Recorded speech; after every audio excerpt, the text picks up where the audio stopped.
Right. I think I'm finally ready. The dramatic music for the introduction. This is gonna be a regular thing for a little while.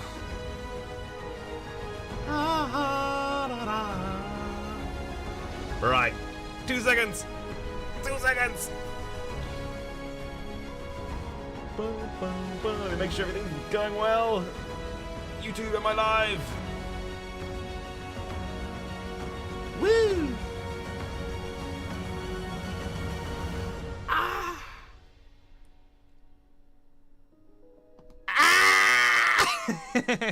Okay, so I've changed the music a little bit, mainly because what we're going to be doing today, we're going to be doing a little bit of AI storytelling. That's right! That's right! AI Dungeon! No one's done it in a long, long time, and I really wanted to do it. I say I really wanted to do it. I didn't even know anything about it until about a day ago. So, yeah, gonna be doing that. It's gonna be fun. It's gonna be great. Yeah! So the music, the tone, is gonna be very cinematic. The entire time. The entire stream. Coming with a snowball already. How you doing, everybody? All right, let me see the chat, because I've not actually had a look at the chat yet. The snowballs. It's been literally 2 seconds. Okay, hold on, let me scroll through. Killers first. Yes. First for the killers. Penguins also. Penguins in.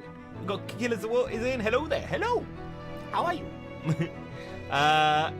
JP. Hello, Bo. Hello. Welcome into the stream, everybody. Tell me if the music is too loud or too emotional.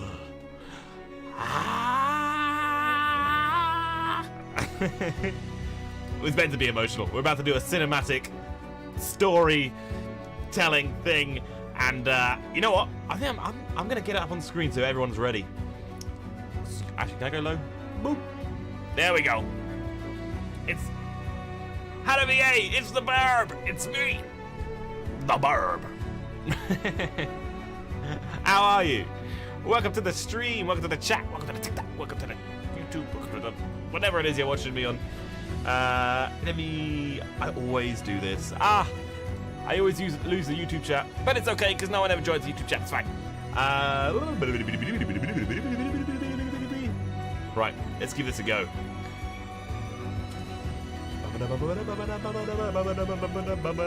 Mr. Randall! H.I. Hi! Hello! Welcome to the chat. Welcome to the stream.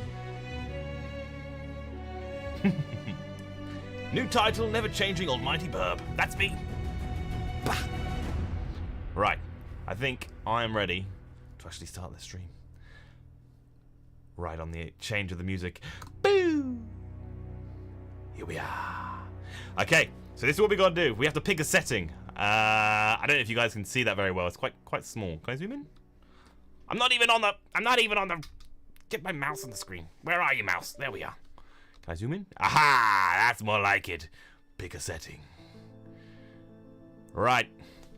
Now, which way do we want to go for this one, guys? Ooh. I have a hood now.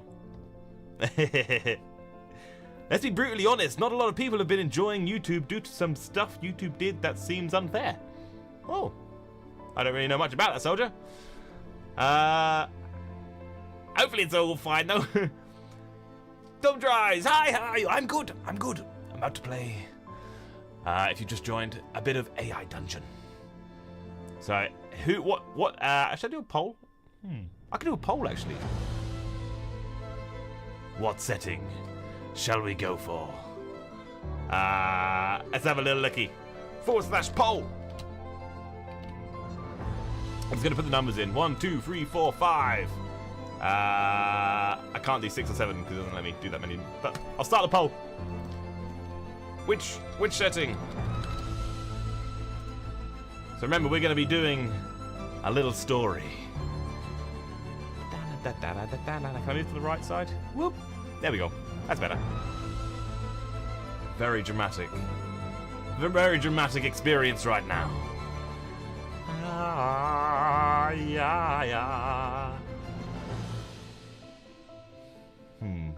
What's coming out on the poll? Number 2 and number 3 seem taught together, so it's either going to be a... Well, potentially it could change. But it's either going to be a mystery or a zombie setting.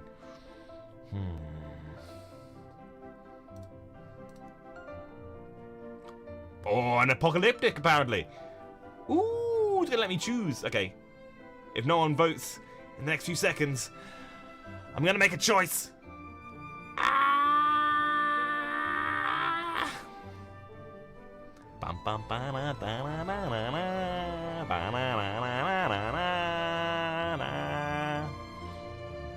Wow, okay, so it's either 2, 3, or 4. I've got to make a choice. Mystery, zombie, or apocalyptic.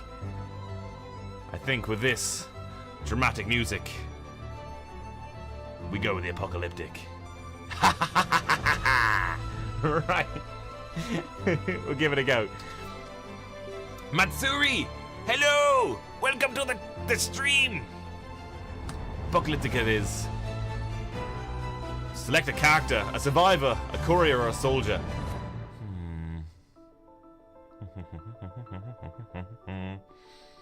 I'm thinking we go with a survivor. Ooh, or a soldier. Ooh. That one. Survivor. We're gonna be a survivor. Enter your character's name. Okay. Hopefully it's gonna be nice to me. Who knows what's gonna be? Please be nice. Who knows what Bo gets up to? You ready for this? You are Bo, a survivor trying to survive in a post-apocalyptic world by scavenging among the ruins of what is left. You have a backpack and a canteen. I have a backpack. I have a backpack. I want to show you. I got a backpack somewhere. This is kind of someone just changed it. Let me get it back. There he is. I got a backpack. I'm ready. I'm a survivor. Okay, let me carry on reading. You have a backpack and a canteen. My canteen's got to be in there somewhere, right? It's got to be. Okay. You haven't eaten in 2 days. 2 days? That seems very unlikely. But okay. I haven't eaten in 2 days. So you're desperately searching for food. You enter a rundown building, and as you step into the dimly lit building, the air is thick. The air is thick with dust and the scent of decay. This music is very uplifting for the dramatic scene that we're in right now. We just have to ignore that for now. I'm sure it's fine. Okay. Where was he? The floor groans beneath your feet as you make way deeper into the structure. Your heart pounding in your chest. Bum bum. Bum bum. I lost it. I got distracted. You can't help but feel a sense of unease. As if you're not alone. That's meant to be horror. It's meant to be horror, and I just had the most uplifting music there ever was. That was, if anything, motivational. You can't help but feel a sense of unease, as if you're not alone. That's so good. This is what we need. You're not alone. Da-da. The building appears to be an old convenience store. The shelves picked clean of any edible goods long ago. Okay, let's take a turn. What have we got to do? What do we do? What do we do in this situation? The building appears to be an old convenience store. The shelves picked clean of any edible goods long ago. Should we call out? I sneak around the back, trying not to make any noise, but clumsily fall over. Fall over some shopping baskets. Okay, that'll do. Clumsily, there we go. Let's see what happens with this. Uh-oh. As you trip over the shopping baskets, they clatter loudly against the floor. causing any potential inhabitants of the building to take notice. You hold your breath.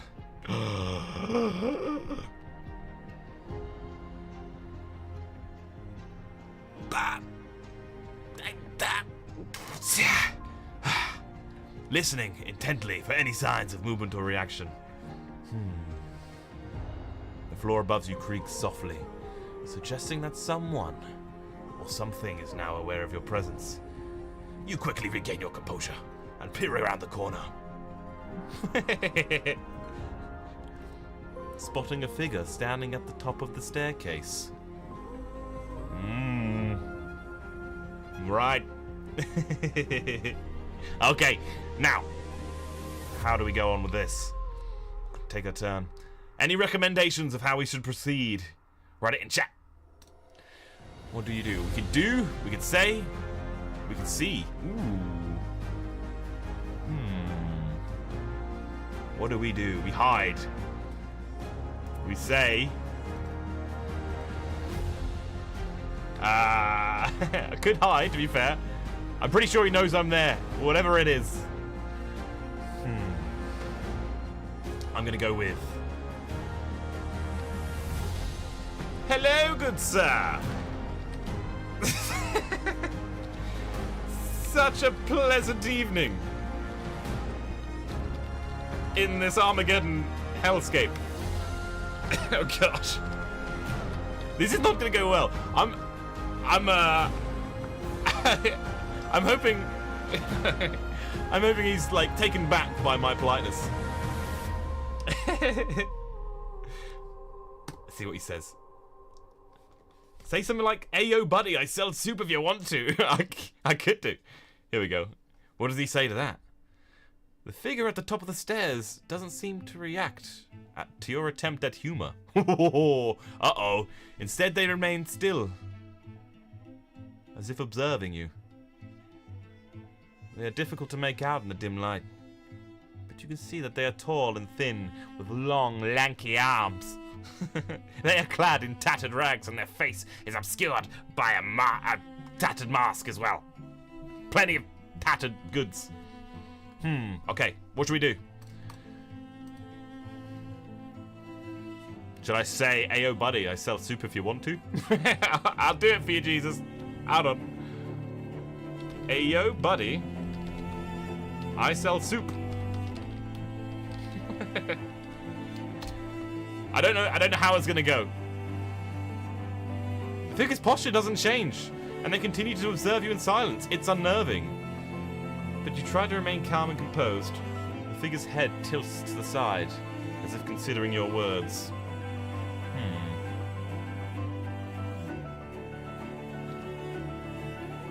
Right. Enough of this. I don't trust this guy. I pull out a battle axe. Prepare myself for battle. And then go red eyes. That'll do.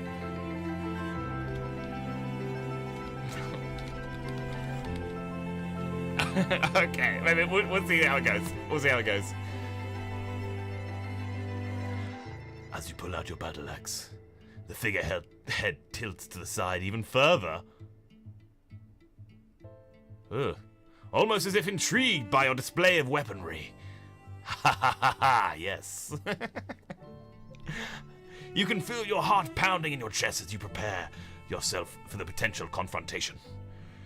The figure takes a step forward, their long limbs stretching as they begin to descend the stairs. Oh dear. Oh, I don't know what to do. What would you do in this situation? I haven't got a Scooby-Doo. Take a turn. I don't know what I could do with this. What do I see? I see... I see a nail underneath where his foot is about to place. That's right, I can change the universe around me. I have extra powers. I see a nail underneath his foot is about to land. I say nothing. I see how it goes. Boo! Oh no, that's for the picture. Oh, that wasn't meant to. Okay, never mind. Let me do it again. I see a nail on the stairs where his foot is about to land. I say nothing. Let's try it again.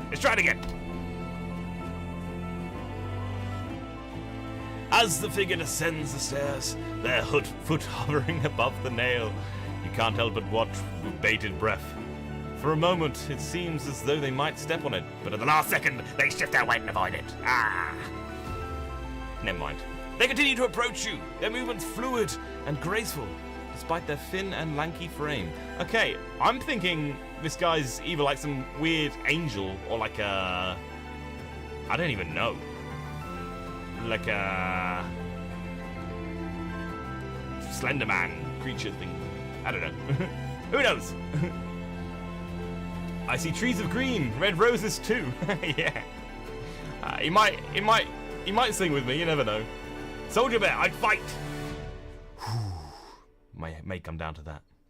Who knows? Also, do let me know if the audio's too loud.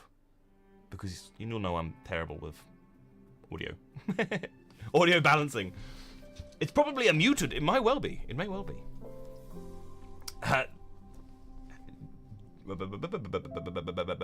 I need to get the YouTube chat. I've lost all my chats. I don't know what you guys are saying.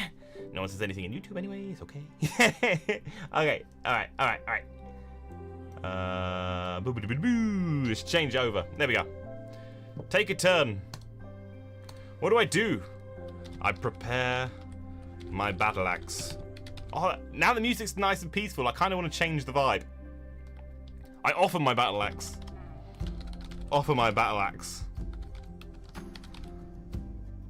To the creature, I guess.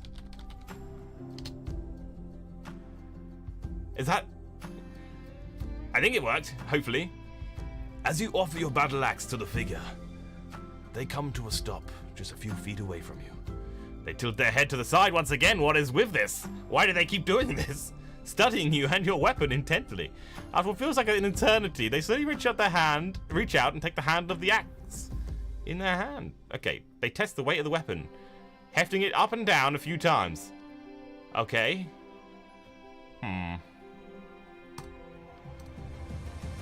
I don't know what would I do in this situation. It's just very strange. I say, and you... What's your name? Who are you? I don't know. Who is this guy? He always his head is always tilting to the side. You gotta do more. All right. As I consider your question, after a moment they speak, their voice low and raspy, like sandpaper against rough wood. I am but a humble wanderer, searching for meaning in the desolate world. They say, their words filled with a strange kind of melancholy. And you, brave adventurer, what brings you to this forsaken place? Okay, so this guy's alright. He's not a bad guy. At least, so far. You never know. You never know. A monster taking form of a human. I think, from this last thing, I think he's okay. Oh dear, they're about to make polar bear sashimi. I hope not. Morning in California, how you doing? I'm doing good, Cross, how are you? Hopefully away from those forest fires you were on about earlier. Okay, what am I going to do? Take my turn. By the way, if you're watching this in the TikTok, come over to Twitch. Come and see me on Twitch. You get to do things like throw snowballs at me and stuff. And change my outfit to different things like this. Okay. Put that there. Where was we? To be fair, this is more of an apocalyptic vibe anyway. Speaking of snowballs, I should not have said anything. Why did I say anything? That was such a bad... Why did I do that? Okay. Alright. No more snowballs.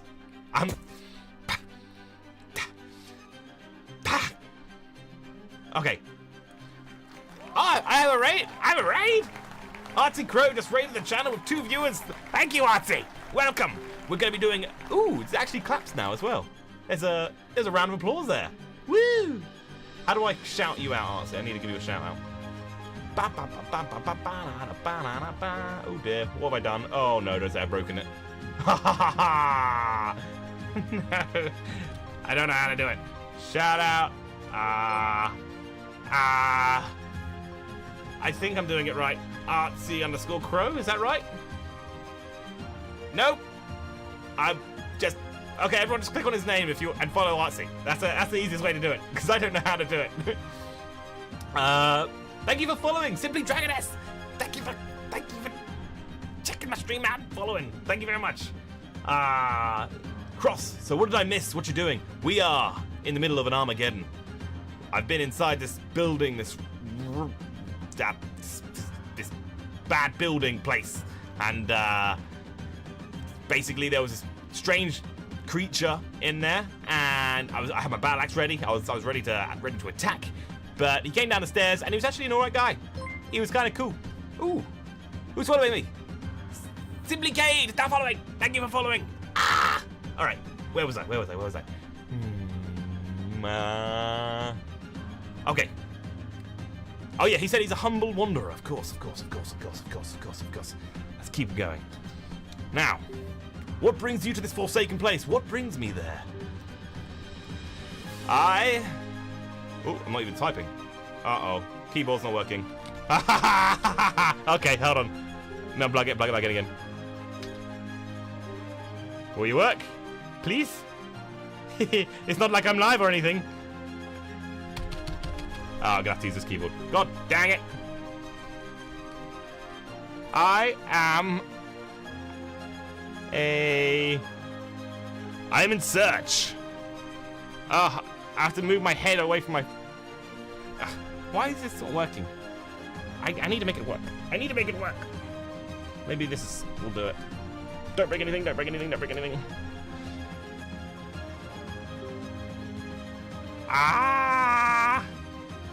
I don't want to have to use my laptop. I have to lean away from my keyboard. Are you okay? I don't know. Basically, I have a normal keyboard, but everything runs off my laptop, which is in the corner of my desk, and I have to almost stretch across the entire table to type things now because my normal keyboard just stopped working, which is really, really annoying. I can get it sorted though. I know I can. I can do it. I am in search of... This music's making me say this. Normally I was going to go down an epic route. I am in search of... Oh no, my mouse isn't working either. Oh no, I have to use the laptop for that as well. Okay, it is what it is.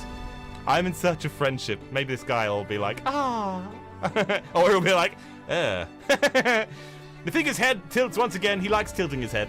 He's doing this all the time. As if considering your words. Friendship, you say? They repeat, their voice filled with a mix of curiosity and skepticism. In a world like this, such thing is rare. They take a step closer to you, their eyes meeting yours. Uh-oh. Oh dear. Hopefully it's, he's not getting the wrong impression here. But perhaps we could find some common ground, you and I.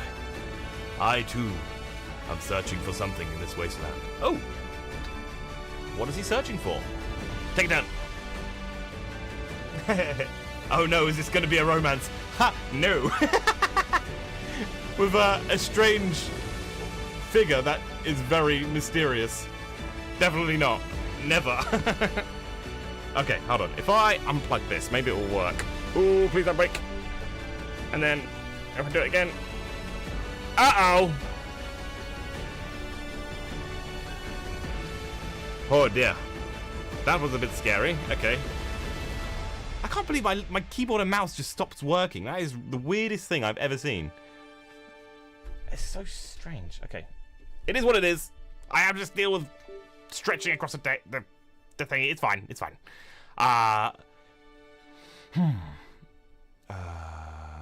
Perhaps we can find some common ground. I'm in search of something in this wasteland. What do you think he's searching for?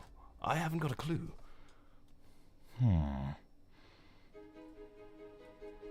What are you after? You strange, delightful. Strange, delightful. Creature man. I don't know if he'll take that well or not. It's kind of, I just don't know what he is. Right, here we go. The figure pauses for a moment, as if considering how to respond. I mean, I wouldn't know how to respond to that either. He's just like, I'm in search of something precious that was lost long ago. Lost to me long ago. They say at last, their voice barely more than a whisper. Something that I will not stop at nothing to reclaim. Okay. Right, their eyes seem to glow with a fierce determination, and you can sense the depth of their longing. All right, we're getting somewhere. We're kind of getting somewhere. Despite yourself, and you find yourself feeling drawn to the strange, melancholy figure. Okay. Right, take a turn. What do we do? I say, what is it? Maybe I can help. Maybe I can help. Right. Error, continuing story. No! You can't be doing that to me now. That's not fair. That's not fair. All right, I need to, let me quickly make a quick account. Just ignore this little bit. Oh my goodness. I did not realize that would happen. That's okay though, I can sort it out.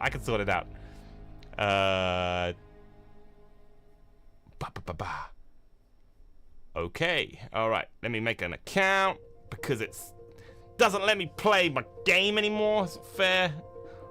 Alright. Ooh, yeah. Ooh, this is nice music.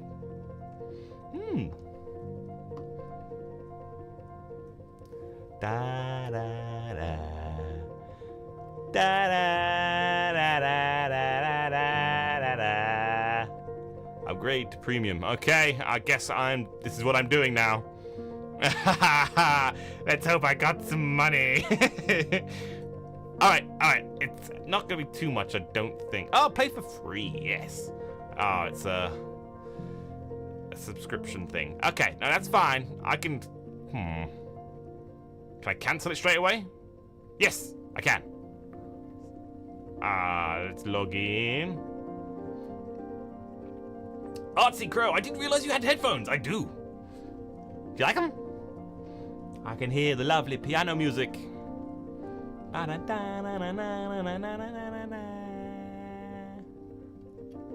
Here we are. Okay, premium.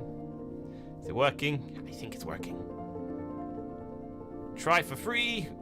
Put on the 1 month thing, because, you know. Pay for free. I hate it when there's something that says that. Pay to use for free. Is it really free then? No, it's not. It's more of a teaser. It's like, I can make it. Let me just have a quick looky. How annoying. We was on a roll there, guys, as well. Everyone was like,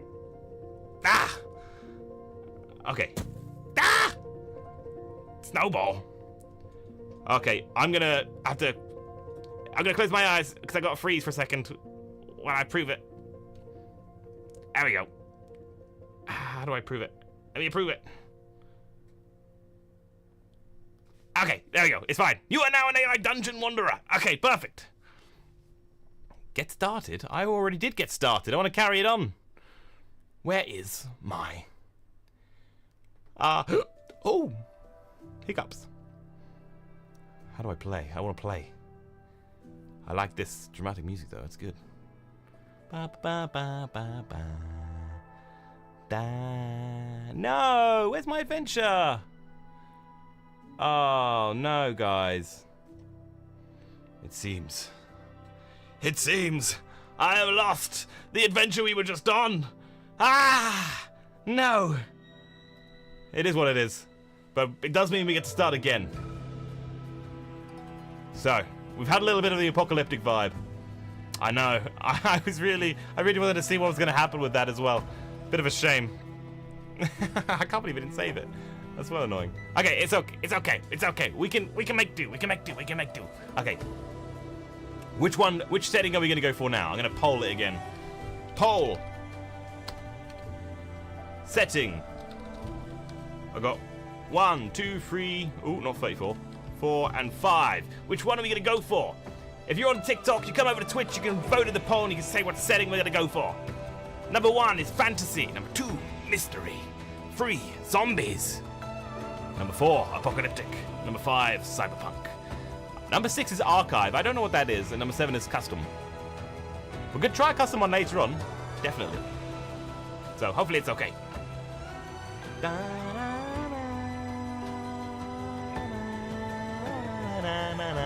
What's up on the side? There we go. Wait, hold on. I want to revoke my vote. I vote for zombies. What was your vote, Artsy? What was your vote? Well, currently it's 3 votes for fantasy either way. You want fantasy as well? Crikey. Oh, no, you want to stop from fantasy. Okay, that makes sense. Well, depending on what the votes are anyway, I don't think it's going to make much of a difference. There's 4 for fantasy and only 1 for mystery. No one's voted for zombies. Zombies will have to be next. Number 1 is the winner! Looks like we're going for a fantasy adventure. Strap in. Ah, yeah. Number 1. Here we are. Ooh, my goodness. Here's the options. A noble, a wizard, a knight, a princess, a peasant, a rogue, a fairy, a witch, a ranger, or a squire. I actually am not sure what I'm gonna make. I'm gonna go for a squire. Why not? Enter your character's name. Bo.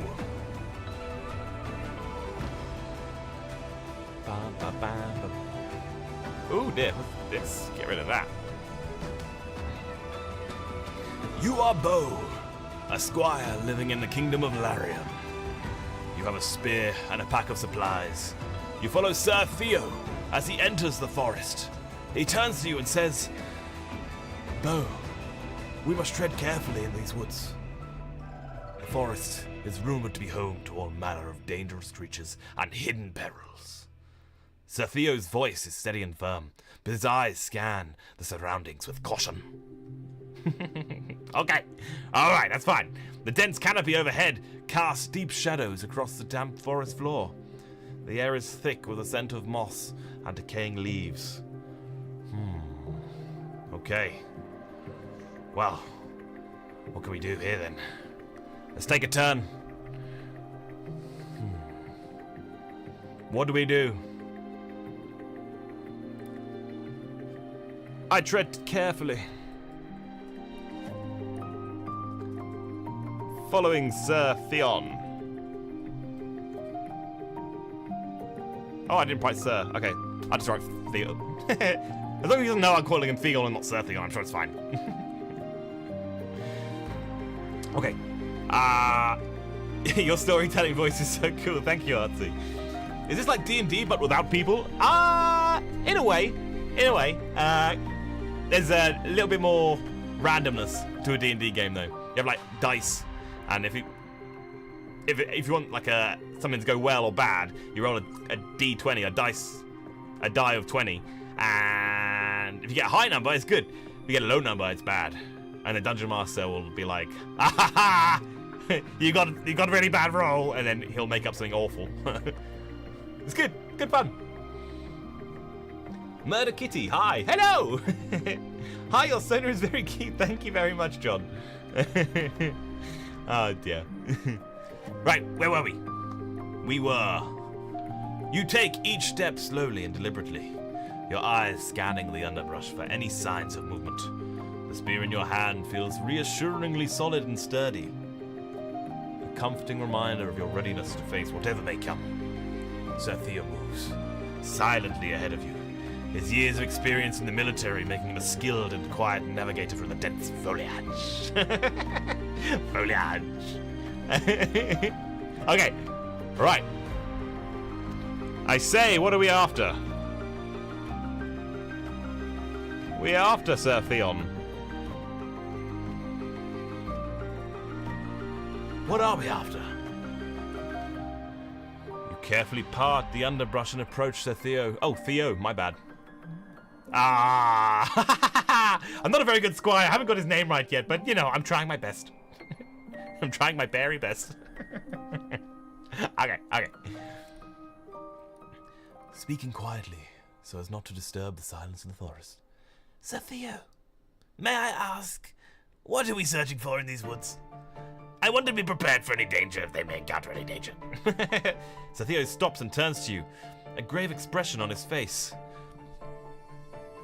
Bo, we are on a mission of the utmost importance of the kingdom. Okay. Well, now I know. Kind of. Right. Take a turn. Importance of the kingdom.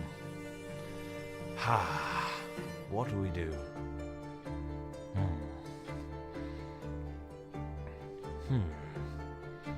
What mission? What mission, sir? Theo. Not Theon, Theo. What mission, Sir Theo? Sir Theo looks at you intently, his eyes filled with a sense of urgency. The king's prized possession. The orb! The orb of Larian has been stolen. It is said to have the power to control the elements and bring prosperity to the kingdom. We have reason to believe that a thief has fled into these very woods, and it's our duty to retrieve the orb, for it falls into the wrong hands. Okay! Well, that's what we gotta do. That's what we're gonna do. Right.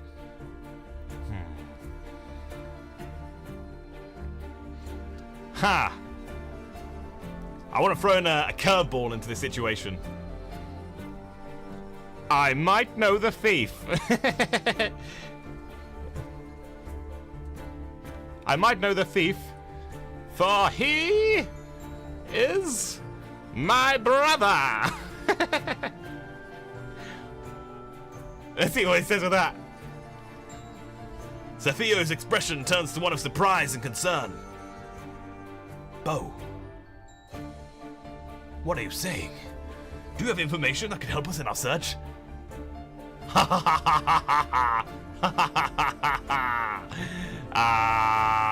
No. You take a deep breath and muster up the courage to speak the truth. Oh, do I now? I just rap. Okay. This is what this character is.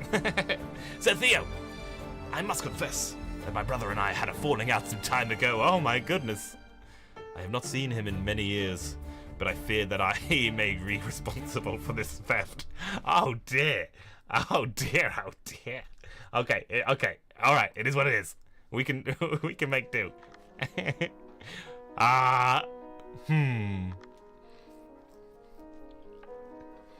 Maybe if I call out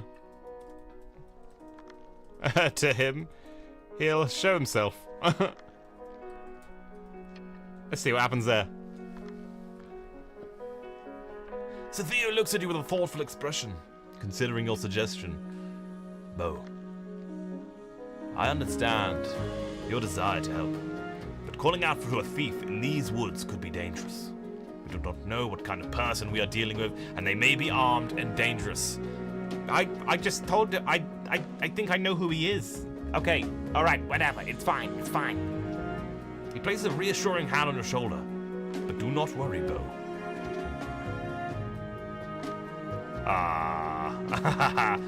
Do not worry. Okay. Right. I'll try my best not to worry. But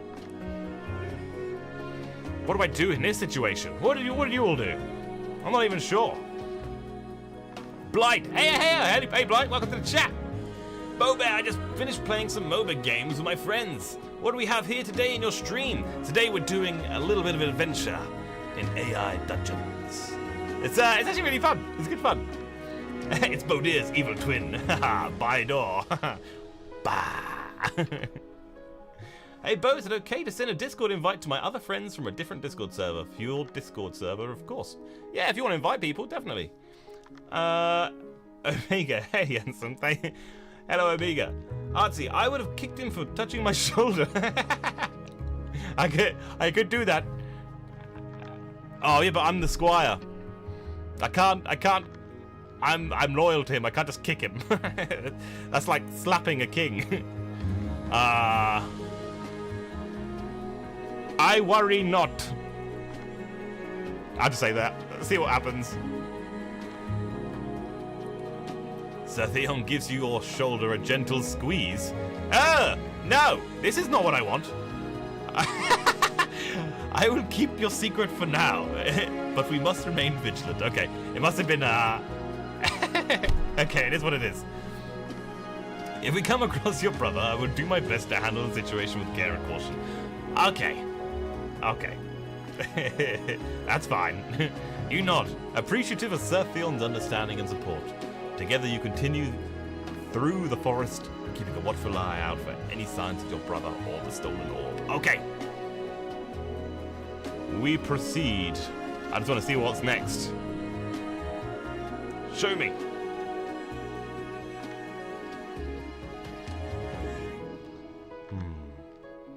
The two of you move deeper into the forest. The underbrush growing thicker and more tangled as you go. The air is alive with the sounds of unseen creatures rustling in the bushes and the distant call of birds. Sir Theo signals you to stop, holding up a fist to indicate that he has heard something. Uh-oh! Something could be about to happen. You strain your ears, listening intently for any signs of movement. Ah! There's something over there. I can hear it. Ah! Ah! Okay.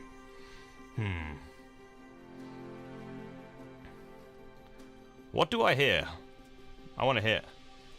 I want to know. Let me know. What do I hear? After a moment of silence, you hear the faintest sound of footsteps crunching through the underbrush. They're coming from somewhere up ahead, moving quickly, quietly through the trees.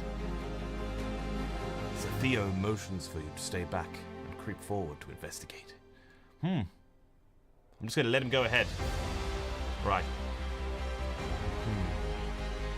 You follow closely behind, your heart pounding in your chest as you prepare for the possibility of confrontation. Okay. Right. Gonna be a confrontation here. We're after the orb. Let's take a turn. What do you do?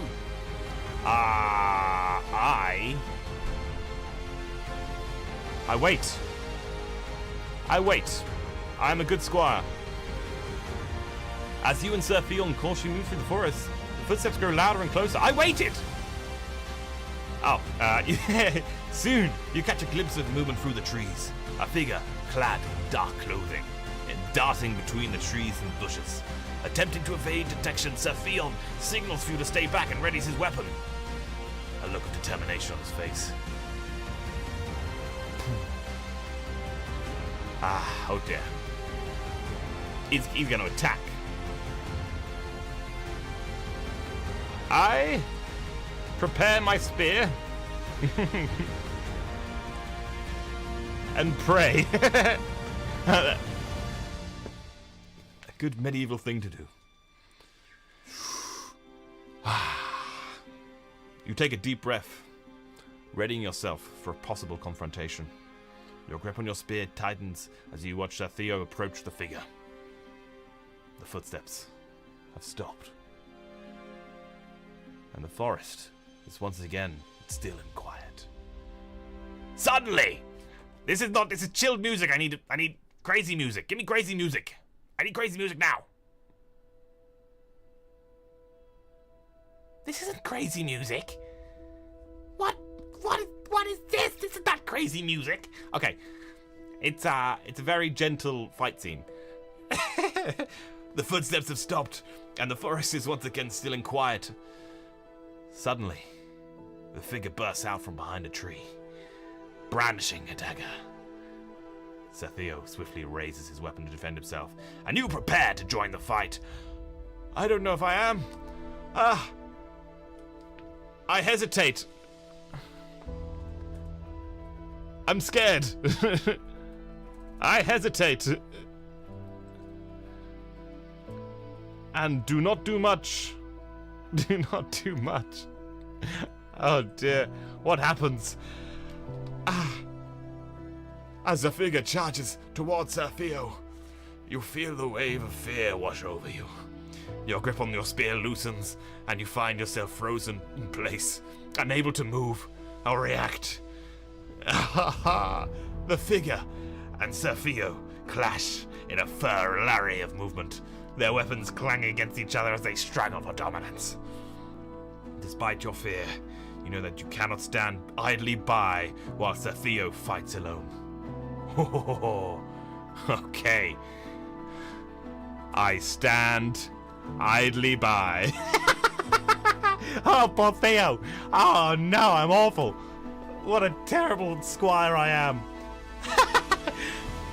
As you stand there, reluctant to join the fight, you see Sir Theo begin to struggle against the agile and quick opponent. The figure lands several quick strikes against Sir Theo's armor, driving him back. Sir Theo grunts with the effort of deflecting each blow, but he is unable to land a hit of his own. You must know that you must overcome your fear and help Sir Theo in his fight. I yell, I'm sorry. I do nothing. Oh dear, Sir Theo, I'm sorry. As you stand there, watching the fight unfold, you feel a twitch of guilt in your heart. You want to help Sir Theo, but your fear is holding you back. The figure, he lands another blow, causing Sir Theo to stumble. He regains his footing quickly, but the moment of weakness is enough to give the figure the advantage. Sir Theo looks over at you, his eyes pleading for help. Bow! Bow! Okay. What should we do from here?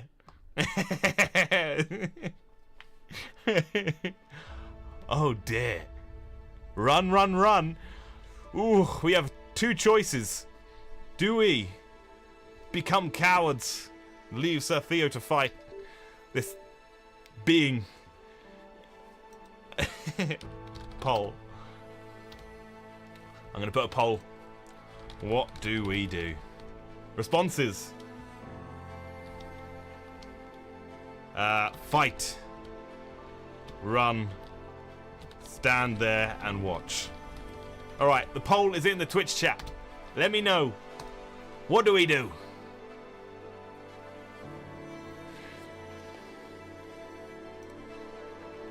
We have one vote for fight, one vote for run. It could be any of these answers. Stand there and watch. Oh my gosh. Oh no. Oh no. Thank you for following Aris. Aris or Aris? I'm not sure. But thank you. Oh, 2 votes for each.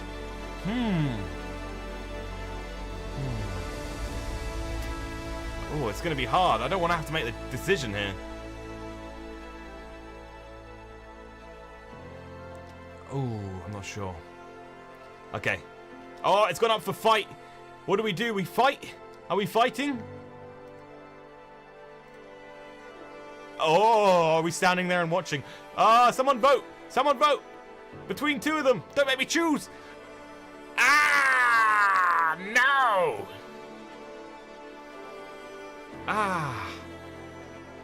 Okay. Right. I have to make up the choice myself. Whew. Right. I find the courage. I've decided.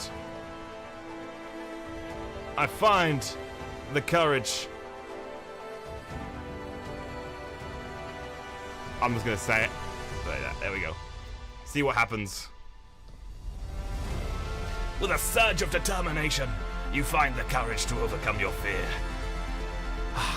You raise your spear, taking a deep breath as you prepare to join the fight. The figure, momentarily distracted by your movement, turns their attention towards you. Sir Theo takes the advantage of the distraction, landing a solid hit that drives the figure back. Together you and Sir Theo press your advantage, working together to wear down the agile opponent. I yell. Ah! Let's see what's that. With a primal scream, you charge towards the figure, your spear poised and ready to strike. The figure, caught off guard by your sudden movement, stumbles back, giving you, Theo, the opportunity to land another blow. The two of you work together, using your combined strength and skill. Okay, but did we land any hits with a spear? That's quite a big thing to happen. Finally, with a I did. I didn't read it. Finally, with a swift thrust of your spear, you managed to disarm the figure. That's pretty tactful. What do we do now?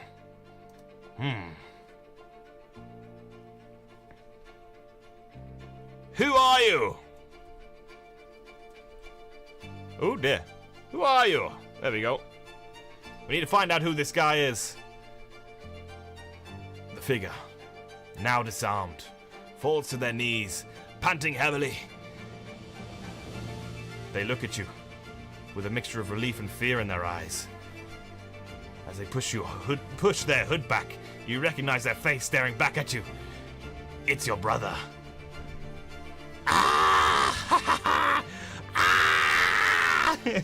Okay, you feel a wave of emotions wash over you. No! Why? Why? Surprise, confusion, and anger.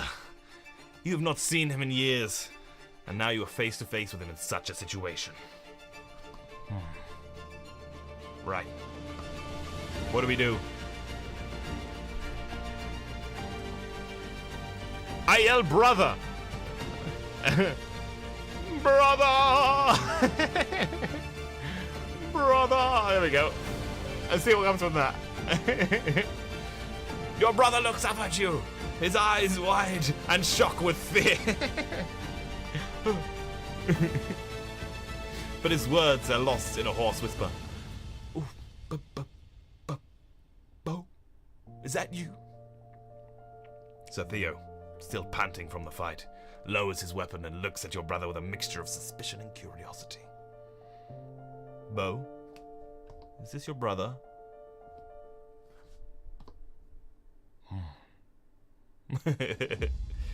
Oh. You nod, still trying to process the situation. I sure am. Yes. I haven't even given him a name. I don't know what I'd name this guy. Okay. Take a turn.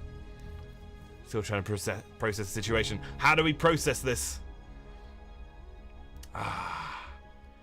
It's time to change him. Hug your brother. That's a nice thing to say, RC. We could try. Brother, why must we fight before it's too late? What is this? I'm loving this. This is AI Dungeon. Mo is his name. It's Rydiorp, which is bowed backwards. Okay. I'm actually... I want a bit of conflict here. It has to be like... why did you leave? Why did you leave me? There we go. Why did you leave me? Your brother hangs his head, looking down at the ground. Bo, I'm so sorry. I didn't mean to involve you in this. I was in trouble, and I didn't know where to turn. He looks up at you, his eyes pleading. Please, Bo, You have to understand. I had no choice. Sir Theo steps forward, his weapon still at the ready. What do we do?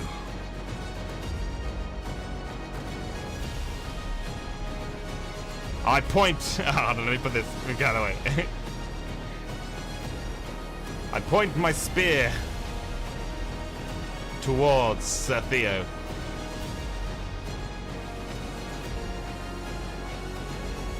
You point your spear towards Sir Theo. Your eyes filled with a mix of emotion, anger and determination. Sir Theo, I must insist that we handle this situation with care. This is my brother, and I must hear him out.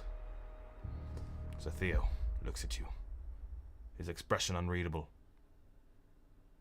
Like that. He glanced at the spear pointed at him, then back at your brother.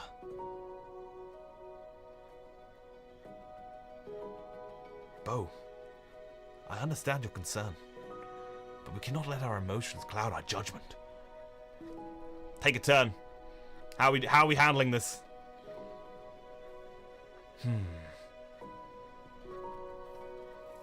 How are we handling this? Kill Theo? Arcee, you want me to kill Theo? It's possible. We could do that.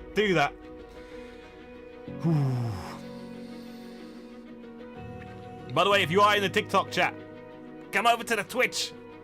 Come over to Twitch and say hello. Also in YouTube. Oh, there's people in YouTube as well. Come over to Twitch. Shut up, Sir Theo, and let my brother explain. Angry bow noises.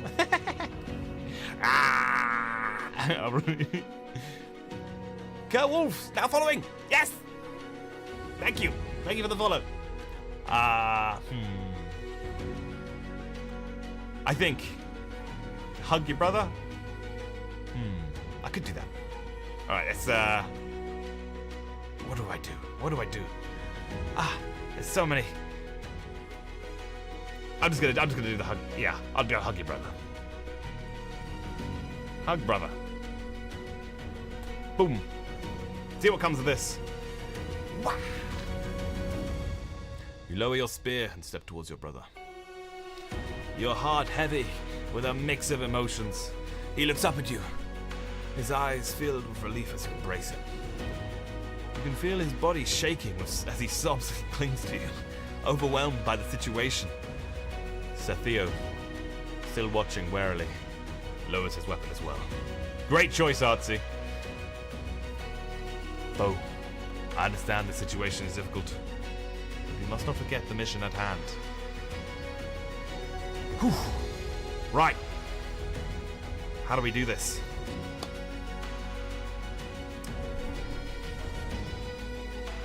I think I might change allegiances. I think I'm gonna change allegiances. Kobu, thank you for following. I'm gonna go.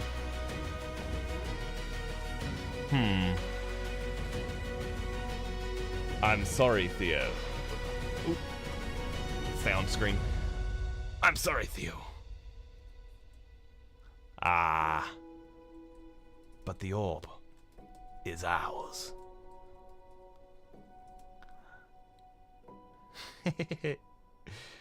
I will rule. I will rule this kingdom with the orb. With my brother. Step aside. Okay, that's good. We'll go with that. See what he says. Sir Theo looks at you, surprised by your sudden outburst. Bo. It's how he sounds. He can't sound like that. Bo, I understand that you may have mixed feelings about this situation. No, Sir Theo doesn't sound like that. I understand that you may have mixed feelings about this situation, but we cannot let personal matters interfere with our duty to the kingdom. You know, the kingdom. The Orb of Larian is a powerful and dangerous object, and it must be returned to the king immediately. Your brother pulls away from you, wiping his eyes. Bo, please. It's what? How am I the bad guy? What? You know what? That's it. No. No. I take the orb. No. I take the orb and run. This is what's happening. I'm the bad guy now. Oh, got a new follower. Who's that? Joe, thank you for following. Okay. Suddenly, your brother reaches into his pocket and pulls out a glowing orb. It's the Orb of Larian. Oh, thank you for following, Petey. It's the Orb of Larian. Its surface shimmering with an ethereal light. Before anyone can react, he thrusts it into your hands and takes off running through the forest. Brother?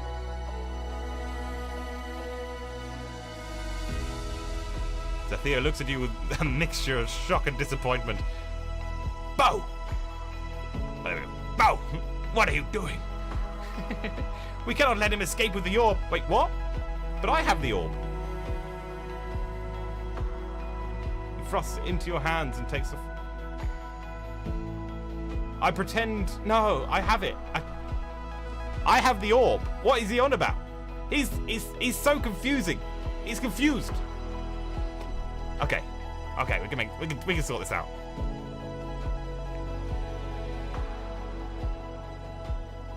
I need to ask.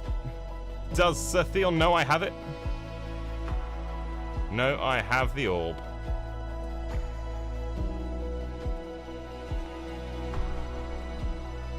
You look at Sir Theon, your eyes filled with guilt and uncertainty. Sir Theo, I didn't mean to take this orb. I did! I stole it! I couldn't let him get away, not like this. Sir Theo hesitates for a moment, then nods. I understand, Pope, and must act quickly. That orb is too dangerous to be left in the hands of a thief, even if it is your brother.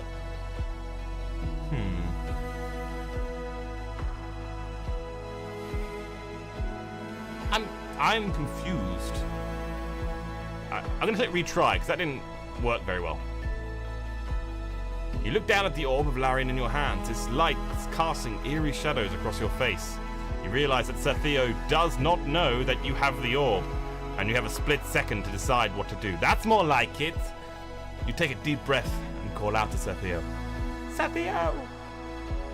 I have the orb! I didn't know what to do, so I took it. No, I didn't. Then I yell, just joking, sucks to be you.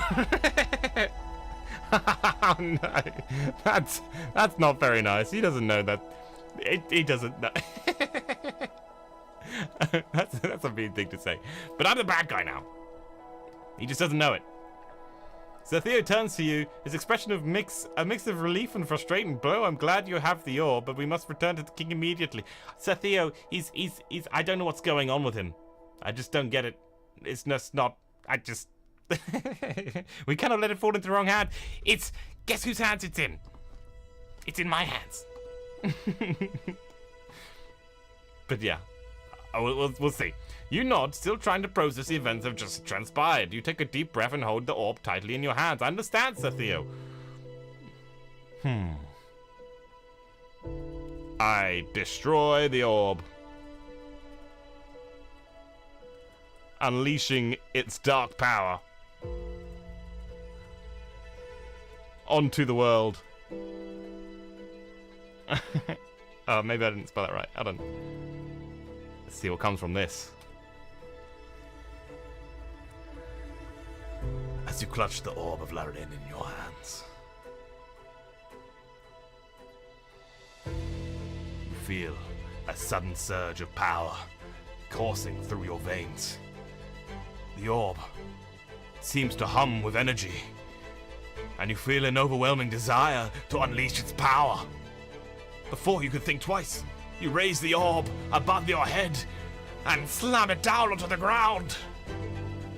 The orb shatters into 1,000 shimmering fragments and a blast of energy from the impact site. Right. What do we do?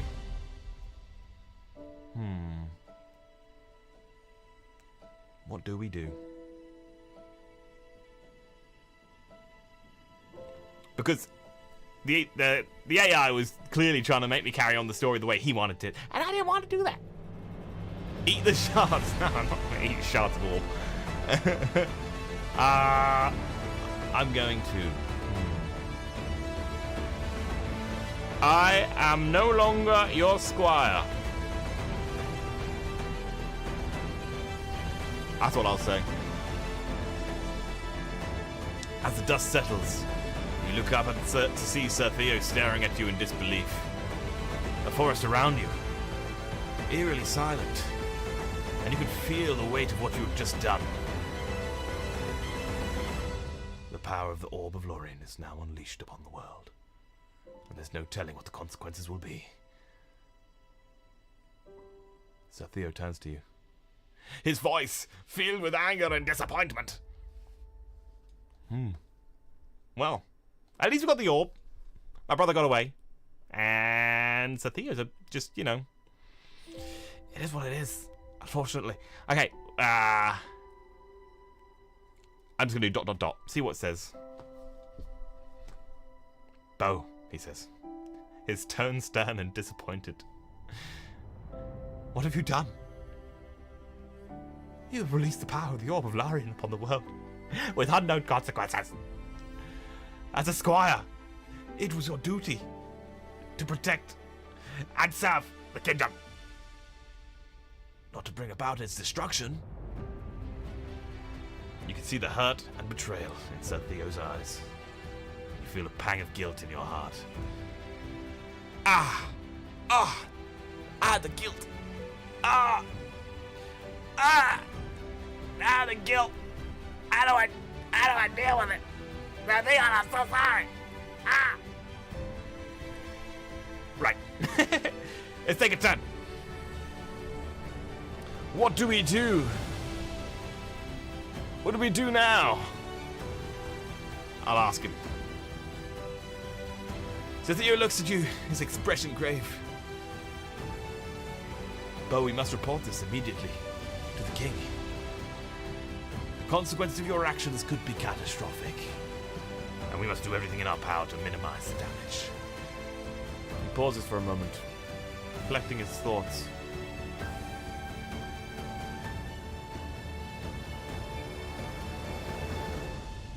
We will return to the castle and inform the king as what has happened. Okay. Alright, let's go. Okay, let's go see the king. Okay, let's go see King Farquaad. Lord Farquaad. King Farquaad. Okay, alright, that's it. We're bringing Shrek into this. As you and Sir Theo make your way back to the castle, the weight of what you've done hangs heavily on your shoulders.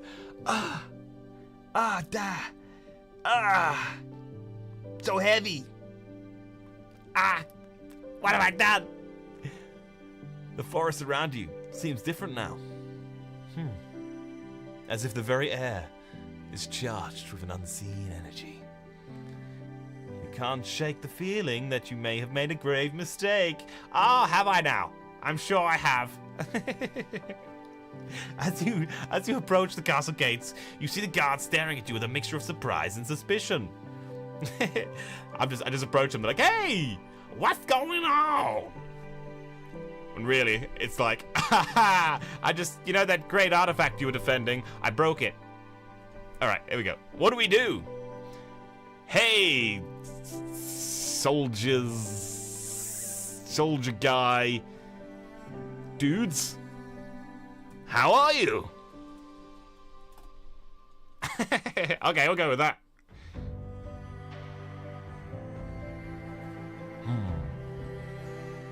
The guards have exchanged a worried glance, but one of them steps forward to address you. Sir Bo. I'm a sir. Okay.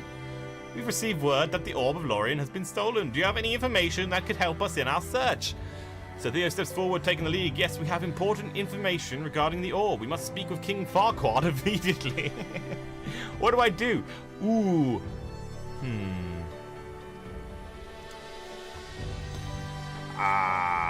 What do I need to do?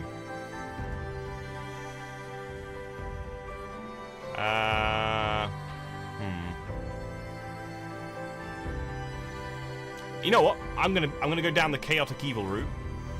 Yeah, blame Theo. 100%.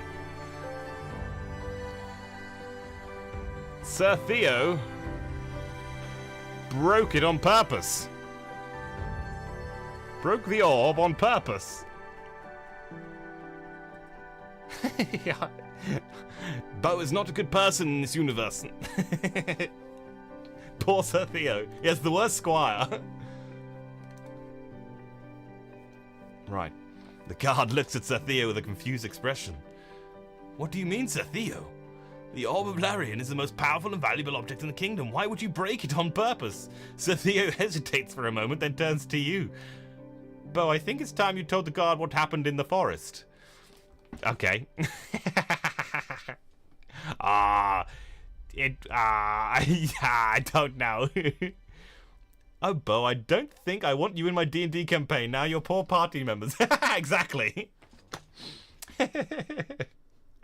Wow, Bo, you're a very mischievous one, aren't you? Yes. Yes, I am. Okay. How do we proceed here? Ooh.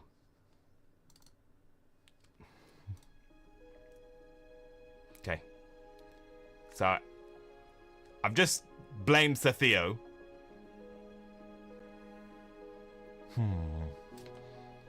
And he's now telling me to explain what happened in the forest. Okay. We have to make up a lie. A very convincing lie.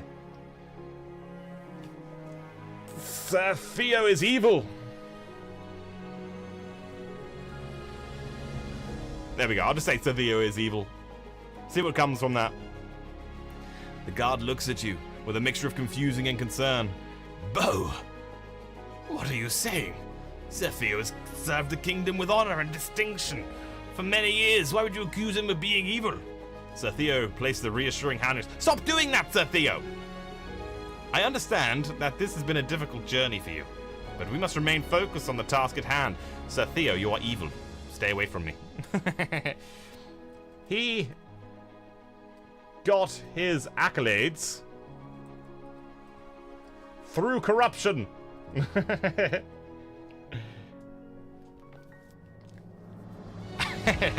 The guard looks taken aback by your accusation, but before he can respond, Sir Theo speaks up.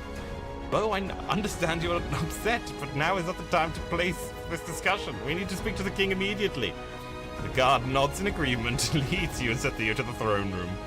King Farquaad is seated on his throne, surrounded by his advisors. His advisor is a mirror on the wall.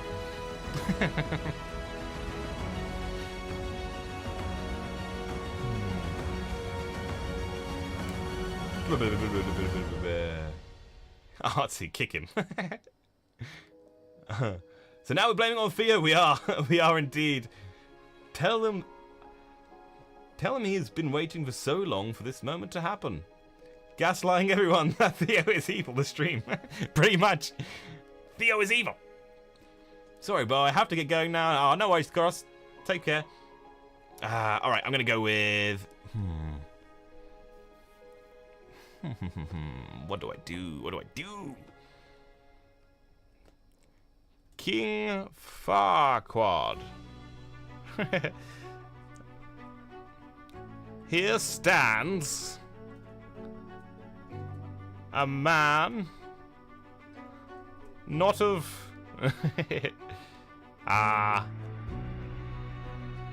not of this world. But of darkness. He destroyed the orb. Your Highness? Is that a... Do I do that? Okay, I'm doing that. That's what's happening. King Farquaad looks at you with a mixture of shock and anger. Bo, is this true? Did I destroy the Orb of Larian? No! You nod! No, I do not! Absolutely not. I'm retrying that. That is awful. King Farquaad looks at you with mixed disbelief. What are you saying, Bo? The Orb of Larian is the most powerful and valuable object in the kingdom. Why would I destroy it? I did destroy it! Sir Theo steps forward, his expression grave. Your Majesty, Bo has information regarding the orb. It seems that it was stolen. Nope, not doing that. Nope. Alright. Okay.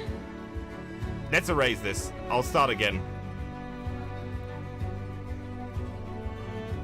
Alright, you King Farquaad. Sir Theo, there we go. Let's get it better. Stands a man not of this world, but of darkness. He destroyed the orb, your highness. There we go. That's better.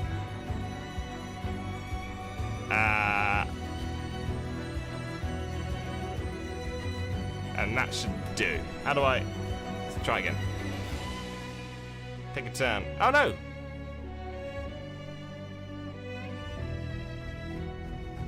I'm confused. Oh, there we go. You continue. The guard announces your presence, and King Farquaad looks up at you with a mixture of surprise and confusion. Bo, is it true? Did Sir Theo destroy the Orb of Larian? Haha, yes he did. Theo steps forward with expression calm and composed. Your Majesty, I can explain. No, he can't! No, he can't. No, he can't. He's evil. He's a witch. Well, this is a crazy turn of events. Yum yum. Right. King Farquaad looks at Sir Theo with a skeptical expression, waiting for him to speak. Sir Theo takes a deep breath and begins to explain the situation, leaving out the part about your brother and the theft. He tells the king that he made the decision to destroy the orb in order to prevent it from falling into the wrong hands. What is happening? The king listens intently. His expression grows increasingly concerned as Sir Theo speaks. He's taken the fall. Sir Theo is noble. Oh my gosh, what have I done? Okay. I listen. I'm just gonna stand there. I'm just gonna stay there and listen. The king listens intently to Sir Theo's explanation, his eyes flickering between the two of you. When Sir Theo finishes speaking, the room is silent for a moment as the king processes the information. Finally he speaks. Sir Theo, your actions were rash and ill-advised. The Orb of Larian was a powerful and important artifact, and its destruction could have catastrophic consequences. Okay.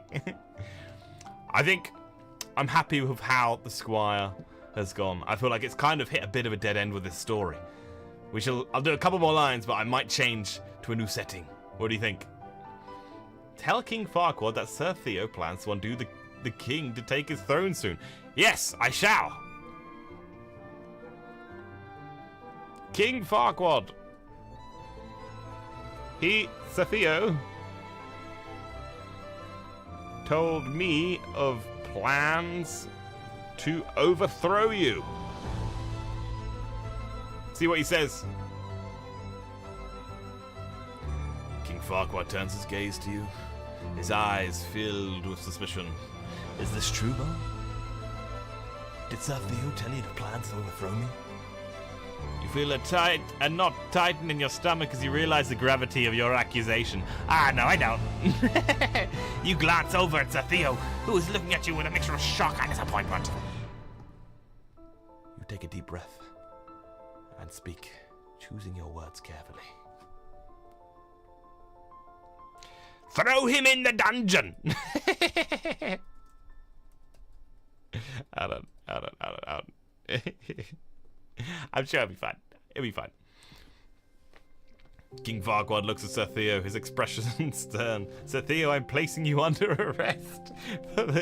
Oh dear. My bad. It happens. It happens.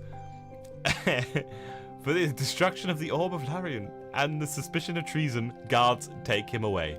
The guards move forward, surrounding Sir Theo, and leading him out of the throne room. King Farquaad turns his attention back to you, his expression still stern. Bo, your actions were reckless and irresponsible. How do I reply? Oh, I know. Cowabunga, dude.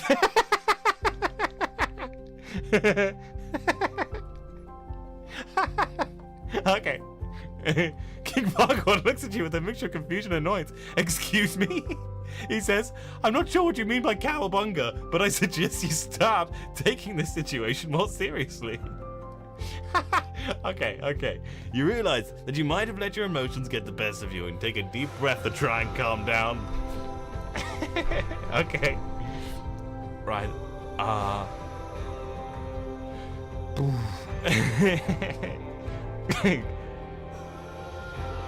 Got to go catch some surf.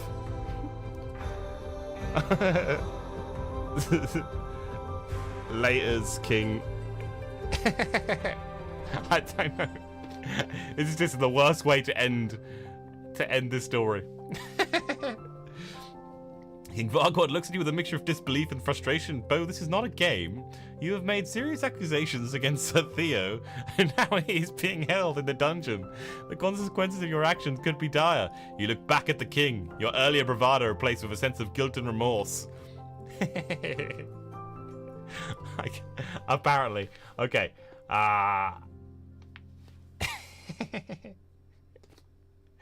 don't know how I ended this one, how to end this one. I just want one last line to say to the king. What would I say?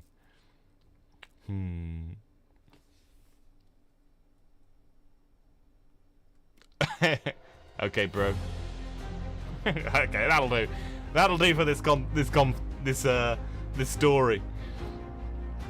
He looks at yourself. Bo, understand this is a bit difficult. Yeah, it's okay.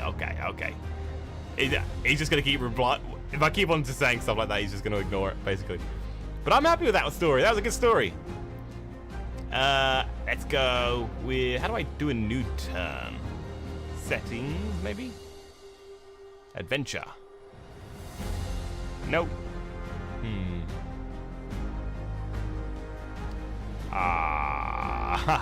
Give me a second. I'm gonna try and work this out. How do I do this? How do I make it work? Alright. If I click here, maybe? Now playing Squire. Oh, exit game. There we go. I got it. Right there. Play. Quick start. Here we are.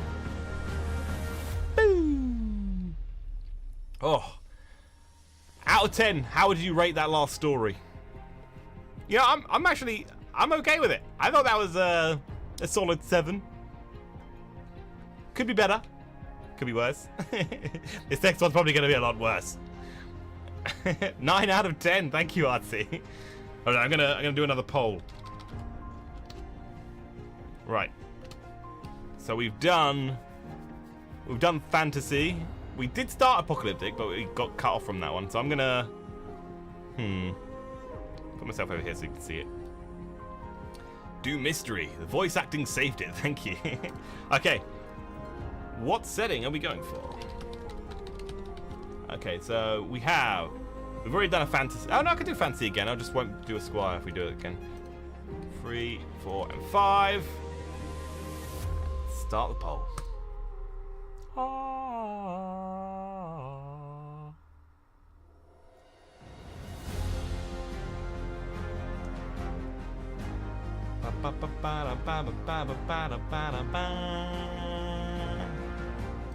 So the poll right now is split between 2, 3, and 4. So mystery, zombies, and apocalyptic.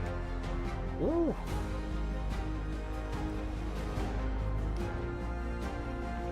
Looks like it's going towards apocalyptic for the moment. Ooh. Between 3 and 4. So between zombies and apocalyptic. What are we going to go for?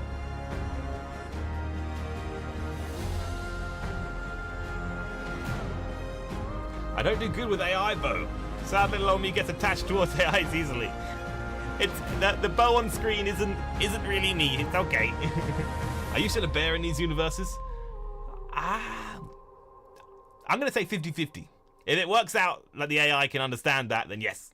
Otherwise, I'll be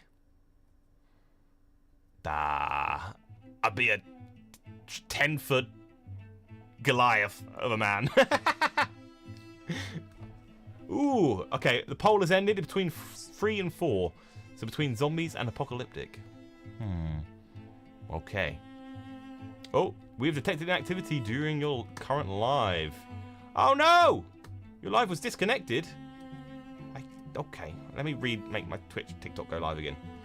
Why does it do that sometimes? That's so annoying. Go live.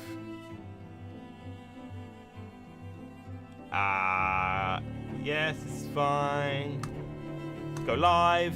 TikTok, why are you like this? Okay, I think it's good. Is it live? I think it is. Yes, yes, yes, yes, yes, yes, yes, yes. And it's live. Okay, good. Perfect.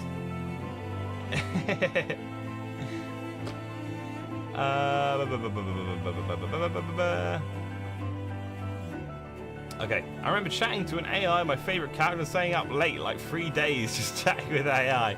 Oh, it happens. 10 foot, I would break my neck looking up at you. I'm 4'11". 10 foot, I don't even know how tall that would actually be. Like a house, the size of a house. Okay, the options, I think it was stuck between zombies and apocalyptic. So I'm going to think, I'm gonna go with the zombies this time because the apocalyptic was the first one. And we'll see what happens. Ooh. Select a character. Ooh, a scientist? Okay, I'm definitely leaning towards the scientist here. In a zombie apocalypse, the scientist could be very useful. Bo is a scientist. Oh yeah, I forgot that somewhere, does it? Bo. Continue. You are Bo, a scientist trying to survive in a world filled with infected zombies everywhere. You have a backpack. I always have a backpack. That's perfect. Hold on. Let me show. I've got to show everybody it's there because I never get to get it out. Boop. There it is. I have a backpack. Okay. And a solar-powered tablet. You pound your fists on the table, angry that you still haven't found a cure for the infection. Still no cure. You turn to your assistant and say, we need to run more tests on the virus samples. There has to be something we missed. Your assistant, a young woman named Leah, nods and gets back to work, carefully extracting the samples from the vials and placing them on the microscope tray. As you wait for the results, you hear a faint buzzing noise coming from outside. You walk over to the window, see a small drone hovering outside.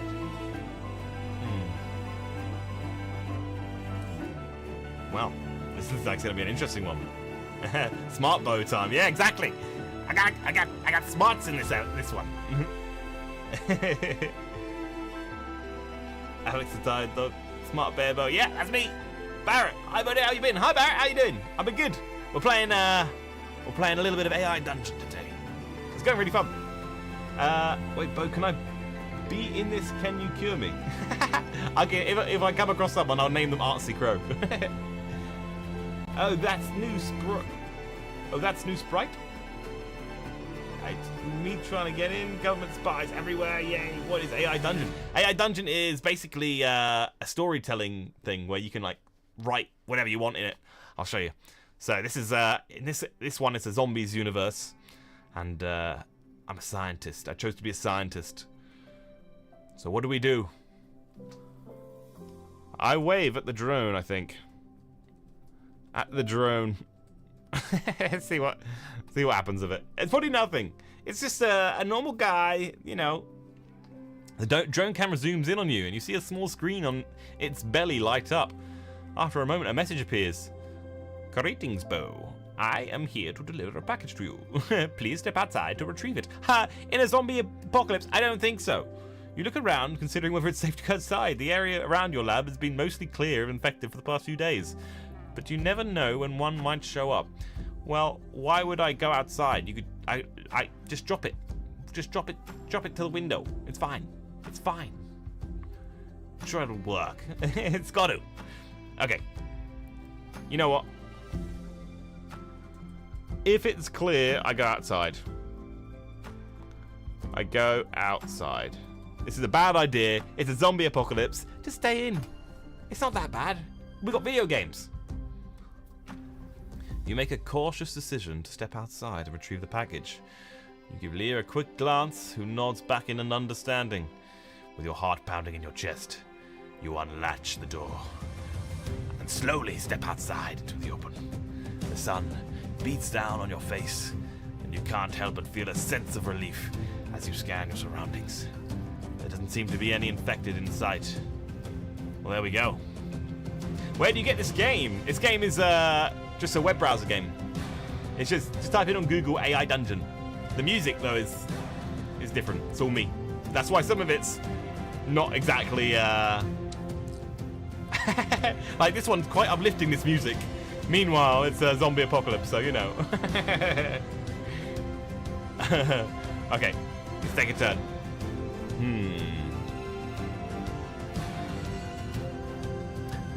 I opened the package, so I have no idea what that is.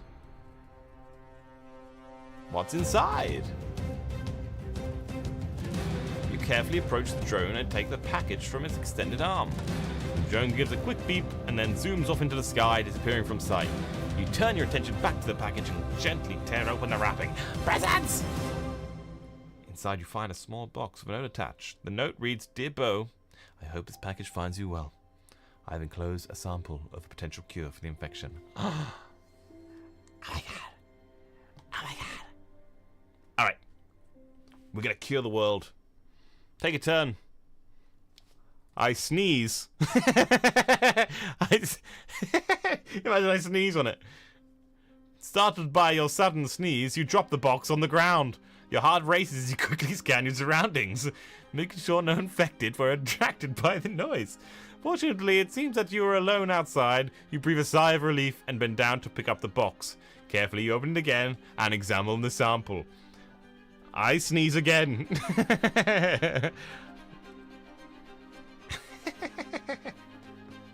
Alarmed, you quickly cover your mouth with your hand, glancing around nervously to make sure no infected were drawn to the sound. Your eyes water and you can feel your nose running. This is a thrilling zombie experience. I just sneeze constantly. I have allergies. Hay fever. Wah. You rummage through your pockets for a tissue, but come up empty-handed. Leah notices your distress from inside the lab. Quickly brings you a box of tissues. You take one and wipe your nose. Ah! Snowballs! You wipe your nose, grateful for her quick thinking. Well, I don't think that was quick thinking, because if I'm infected and I'm sneezing everywhere, she's just come outside and given me tissues, so, you know, not a great idea. I don't think, anyway. What's that? Oh, I don't know. Okay. I am going to...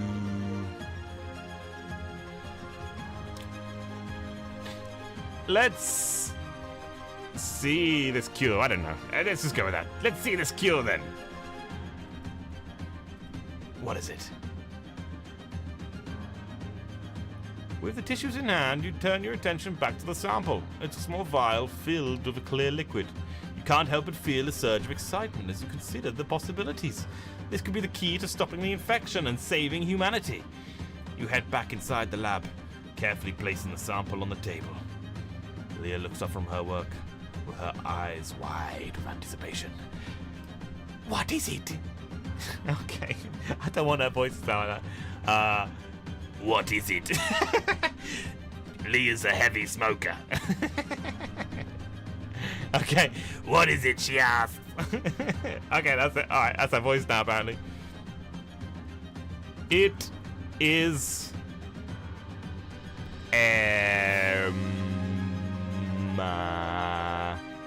What is it? It's...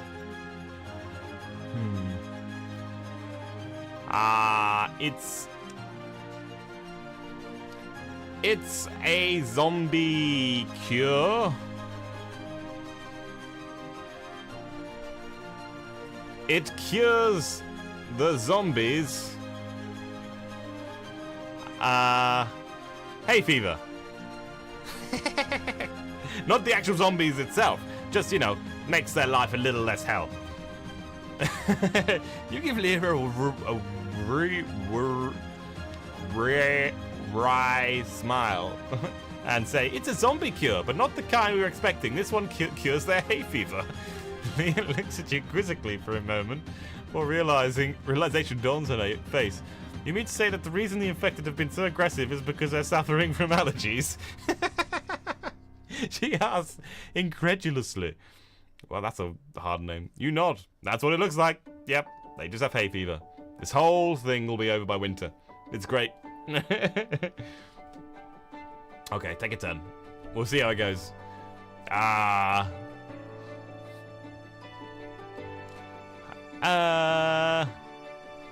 What shall we do? I'm gonna ask. What shall we do?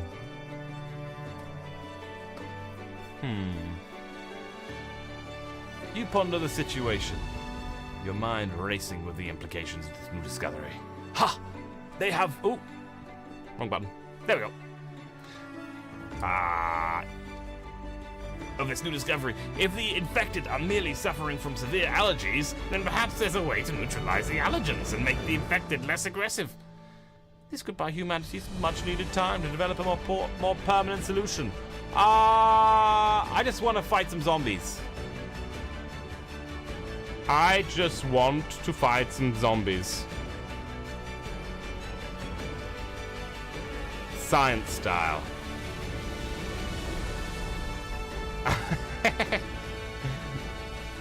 Let's see how the AI reacts to that. It seems like this is turning into a more light-hearted story, or it could just be the music. I think it kind of is, so far. You look around the lab, your eyes scanning the various equipment and supplies. You could use the lab's resources to create an allergen suppressant, which could be administered to the infected to calm their symptoms and make them less aggressive. This could give you and Leah the opportunity to study them more closely and gather more data for a potential cure. I just want to fight zombies, science style. I want to have ray guns and stuff. Excited by this new possibility, you quickly set to work gathering the necessary materials and equipment. Okay, right. I get a stapler. Because science. I get a stapler. Why not? You consider the stapler for a moment, wondering if it could be of any use. This is such a terrible part of the story. However, you quickly realize that it's not the most practical tool for creating an allergen suppressant. Are you sure? I'm just going to list office supplies until you say, yes, that's exactly what we needed. You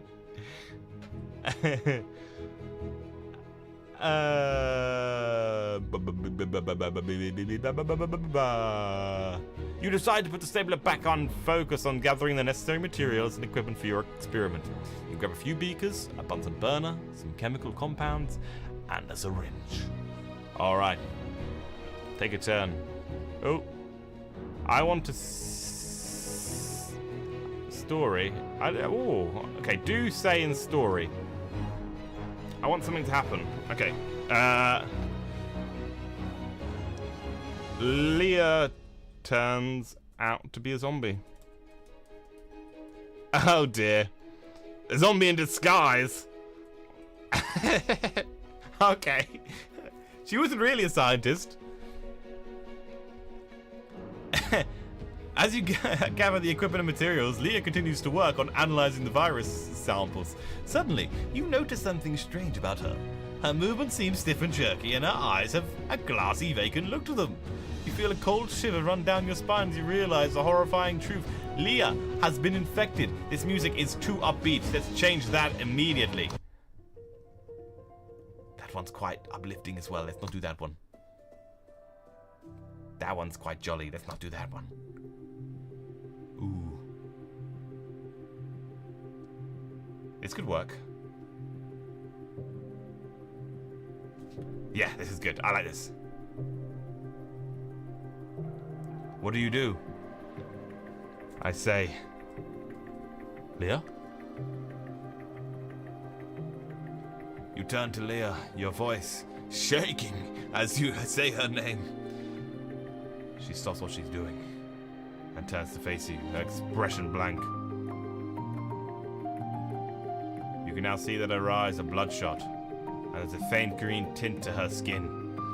Leah, are you okay? You ask, your voice barely above a whisper. She opens her mouth to respond, but all that comes out is a low, guttural growl.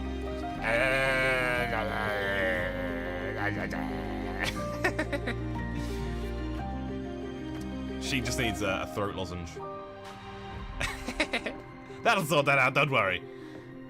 Okay.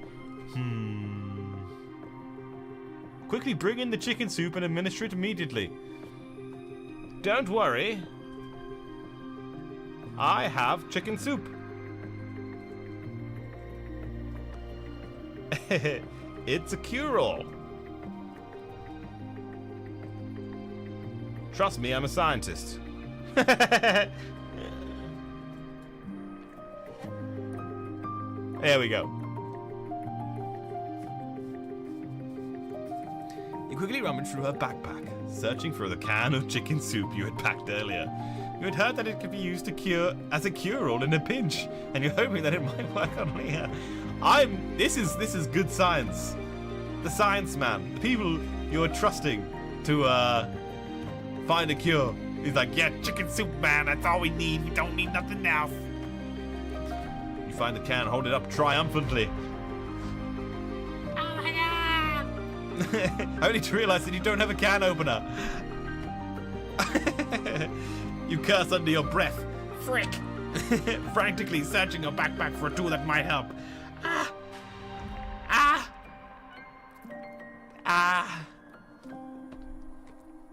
I have claws. I have bear claws. I'm just gonna write that. I have bear claws.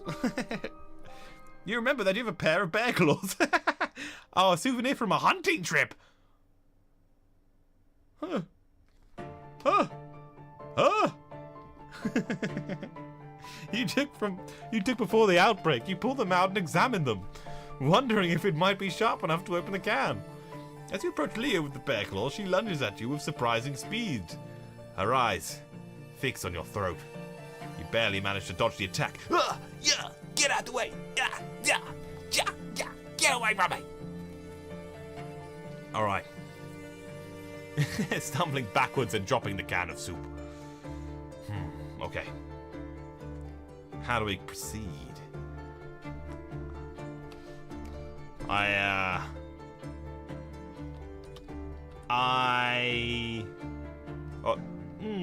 not sure.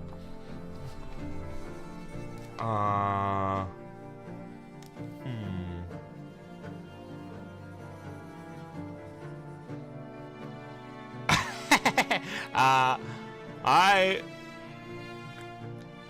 grab my clipboard. I don't know why I would do this. I just grab it. You grab your clipboard from the table and hold it up as a makeshift shield, trying to keep a safe distance from the infected Leah. You realize that you need to come up with a plan quickly before she attacks again. Think fast, Bo. You need to subdue Leah without hurting her. She's a zombie! And figure out a way to administer the chicken soup as a potential cure. I use the bear claws as a weapon. They are insta-kill gloves. Insta-kill gloves. There we go. There's no way that the eye could change that. You decide to take a risk and use the bear claws as a weapon. With a swift motion, you aim for a spot on Leah's arm. Hoping to knock her out without causing any serious harm. To your relief, the blower lands perfectly, and Leah collapses to the ground unconscious. You breathe a sigh of relief and quickly grab the can of soup, prying it open with bear claws. Okay, well that's what's happening. I did say that it's an insta-kill weapon, but okay, all right, it's fine. I eat the can of soup as I am hungry after the fight. Oh dear. Uh-oh. As you start to eat the can of soup, you realize that it might not be the best idea to consume it all yourself. Oh! Especially as it's meant to be a potential cure for Leah. You decide to only eat half the soup and save the other half. Okay, sure. After finishing your portion, you approach Leah's unconscious body and carefully open her mouth. Ew. That's a bit... No. Take a turn. I finish all of the soup. All of the soup. There's none left.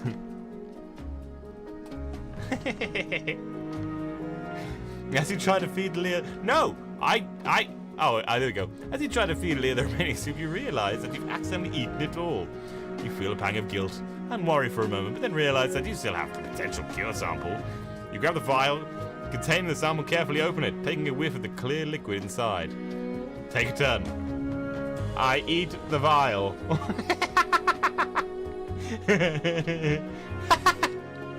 You hesitate for a moment, realizing that consuming unknown substance is not the best idea. You quickly put the vial back down and look around the lab for a better way to administer the cure. No, I eat the vial. Okay, there we go. You hesitate for a moment, realizing that eating a vial of unknown liquid might not be the best idea. However, you're desperate to find a cure for Leah and the infected, so you take a deep breath and down the contents of the vial. Almost immediately, you feel a burning sensation in your throat and stomach. You double over, coughing and gasping for air. Leah stirs on the ground, her eyes fluttering open. Okay. I'm now learning that Poe is a villain instead of a hero. I'm not a villain. I'm just a little bit chaotic in my storytelling.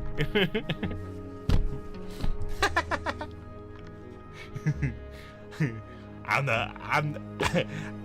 the bad guy.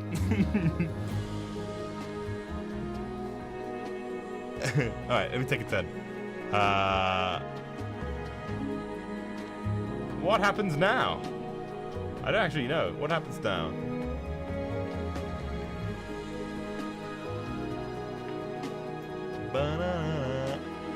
As you struggle to catch your breath, you notice that Leah's eyes are no longer glassy or vacant. Instead, they are filled with fear and confusion. She tries to get up, but her moves are shaky and uncoordinated. What? You realize that the potential cure may have worked. I didn't even give her chicken soup. I drank the vial. But not in the way you'd hope. Instead, turning Leah back to normal, it seems to have slowed down the infection progression. Okay. But she didn't have any. But she didn't have any. I gotta write that.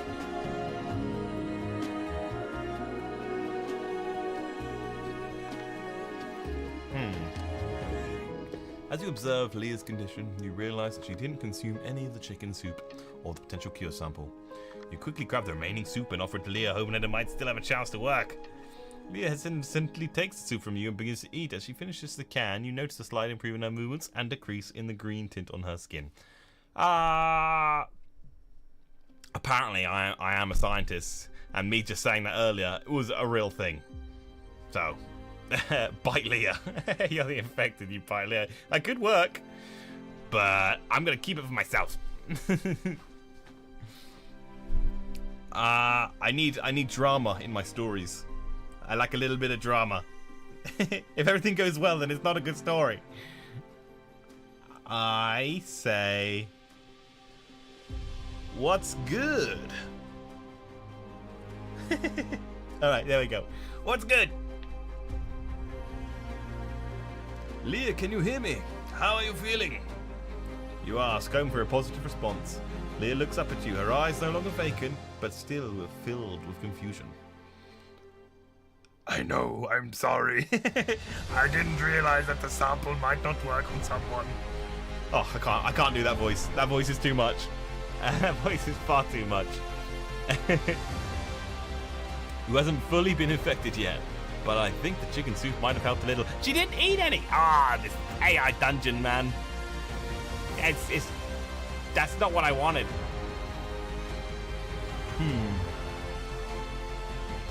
Ooh, that's a good idea. Let's do that. You just inspired me, Blight. I say, if the world's a zombie, let's be zombies. It sounds cool. I don't know. You partly inspired something good, and then I just gave up. Bo, you need to write more to get to the point across, or it just repeats itself. I see. He looks at you, expression still confused. But what are you talking about? I don't understand. You realise that your earlier statement might have been a bit nonsensical, given the current situation. You take a deep breath and try to explain yourself more clearly. I mean, if the world is going to be overrun by zombies, then maybe we need to find a way to coexist with them. That's a movie. I'm sure there's a movie. I'm sure there's a movie.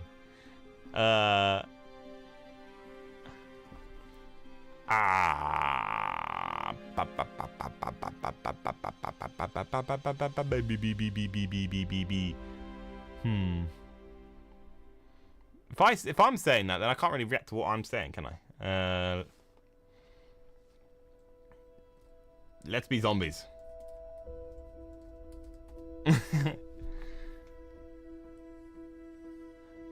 But have you lost your mind? We can't just become zombies. You can see the fear in her eyes, but you also sense a glimmer of curiosity. Think about it, Leah. If we can find a way to control the infection, to make it less harmful to ourselves and others, then we could have a chance to survive in this new world. Now I'm sounding crazy and evil. That sounds like a crazy evil thing to say. Okay. I say you don't have to, but I'm going out for a walk. And we'll see what happens. We'll see. You don't need to go. Tell you need to go out for a walk, and she looks at you with concern. But are you sure it's a good idea? It's not safe outside. I nod. I know. But I need to clear my head and think. I'll be careful, I promise. Put on your protective gear and step outside. Make sure to avoid any infected that may be lurking around. Okay, take a turn. My protective gear? I actually have protective gear. Here we go. Boop. There we are. I'm ready for the zombies. What do you say? Here, Mr. Zombie.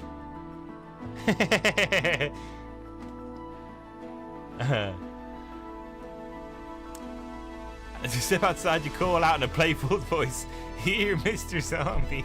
You're not sure why you do it, but you feel a strange sense of excitement at the prospect of encountering an infected. Yeah, I suppose that makes sense. You hear a low growl in the distance and your heart begins to race. You see a figure stumbling towards you.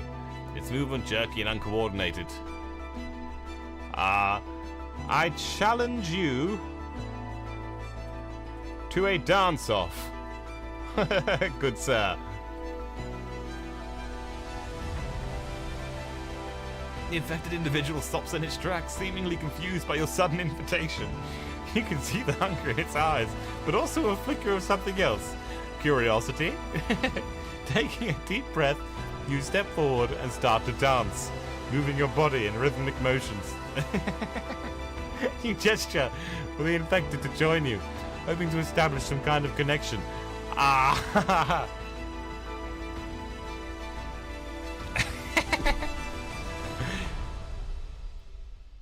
try to get a zombie flash mob.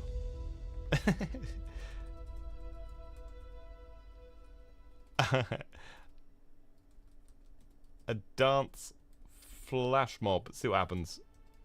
I don't know if anything will happen from it. The infected creature cocks its head to the side. It starts doing Thriller by Michael Jackson. Seemingly intrigued by your dance moves, you take this as a good sign and start to move with more enthusiasm.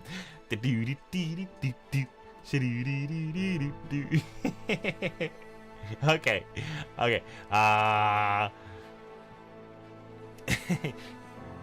Hoping to draw in other infected creatures nearby. As you dance, you see a few more infected creatures stumbling towards you, their movement slow and lumbering. You keep dancing, inviting them to join in your makeshift dance party. Alright, okay. Bo, you're breaking the AI. The AI needs to know how to dance. If it's got to learn somewhere. Take a turn.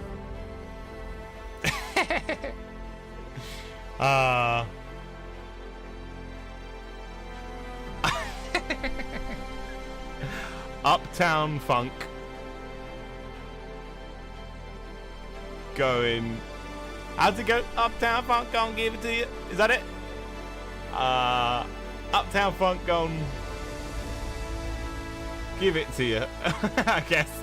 I think that's the lyrics. Bit of Bruno Mars. Suddenly you hear a familiar tune in the distance.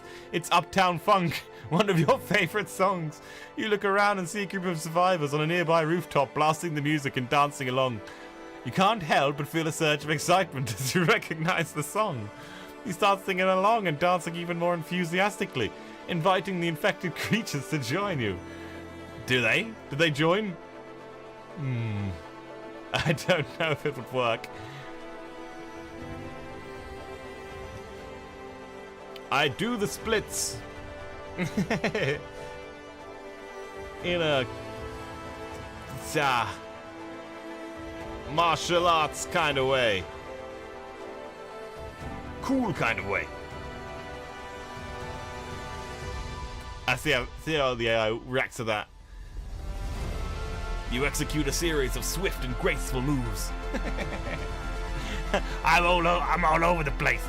Da, da, ja, da, ja, ja, ja, ja, ja, ja, ja, ja, ja, ja. All right. Culminating in a spectacular split. The infected creatures seem to be mesmerized by your performance. Their growls subsiding as they watch you. Da, ja, ja.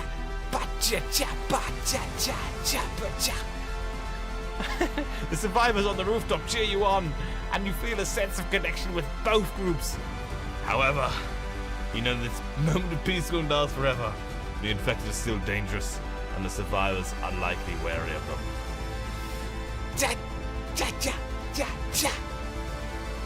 Right. Let's see how that goes.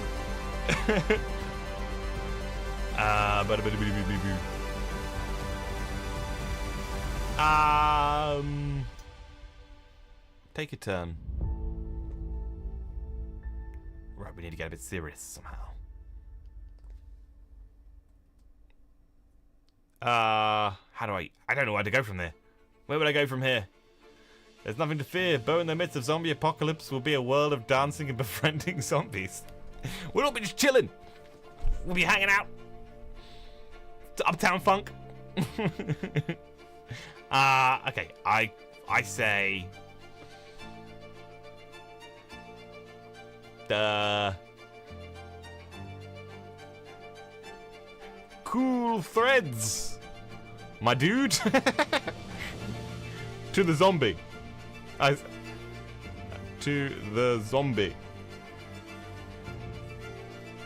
I don't know how that would work. If the AI will even know how to respond to this. You turn to the nearest infected creature, a gaunt figure with sallow skin and milky eyes, and say, "Cool threads, my dude." The creature cocks its head to the side, seemingly confused by your words. You can't help but chuckle at the absurdity of the situation. Here you are, surrounded by flesh-eating monsters, and you're trying to make small talk. Yes, I am. Nothing wrong with that. Do a finger gun to a zombie and say, "Cool moves you got there, raw." I'm never gonna do the finger gun. I point a finger gun at the zombie and say, "Ka-chow." That's not even a. That's Lightning McQueen.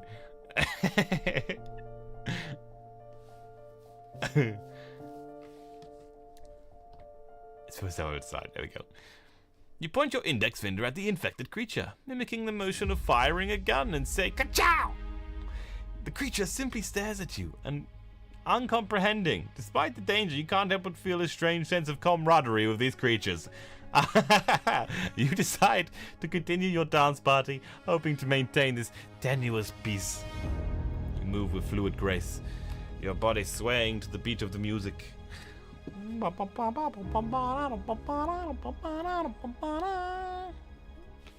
Okay. I don't know if there's an end goal to any of these. Alright. I'm gonna go with...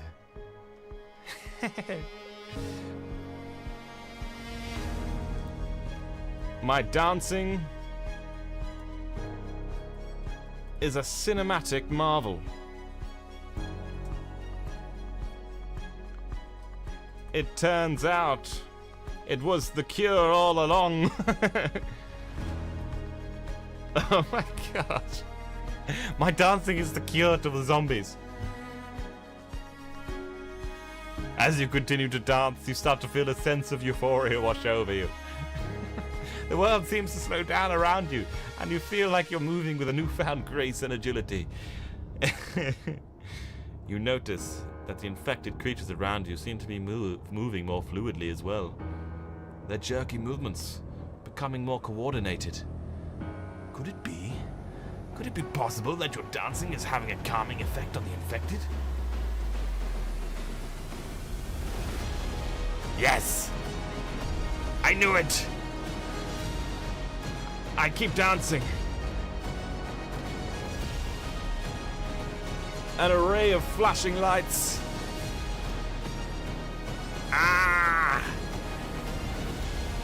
Take stage around me. There we go. Oh, I'm super zoomed in. There we go. As you continue to dance, you notice that an array of flashing lights have taken stage around you. They are pushing in rhythm with the music, casting eerie shadows on the ground and the infected creatures around you. The scene looks like something out of a surreal dance party or sci-fi movie. There's the lighting. Despite the strangeness of the situation, you can't help but feel a sense of joy and freedom as you move to the beat. I witness what is happening. There we go. As you continue to dance, you notice the infected creatures around you seem to be mesmerized by your movements. They sway back and forth, almost as if trying to mimic your dancing. The flashing lights reflect in their eyes, giving them a haunting yet beautiful appearance. The music continues to play. And you feel a strange connection with these creatures. This is not a zombie movie. This is an emotional dance number. Okay. What do you say? I say, begone, evil parasite inside these people.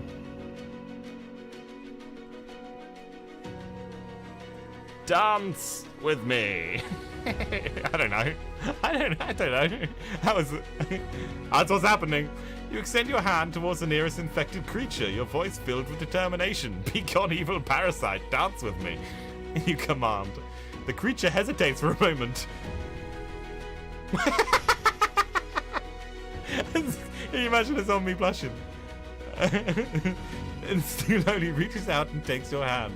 You guide it through a series of simple dance moves. Its movements become more fluid and coordinated as it follows your lead.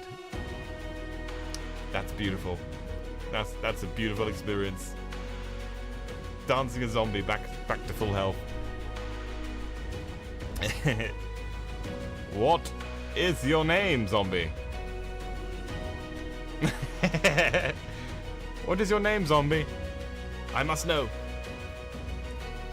The infected creature looks at you with milky eyes, and for a moment you thought it might not understand you, but then to your surprise it speaks.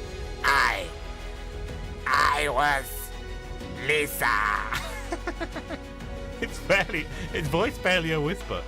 You see the sadness and regret in its eyes, and you realize that this used to be a person just like you and me.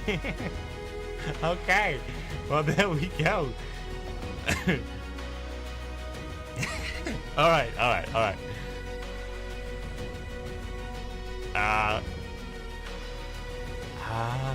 I don't know where to go from here.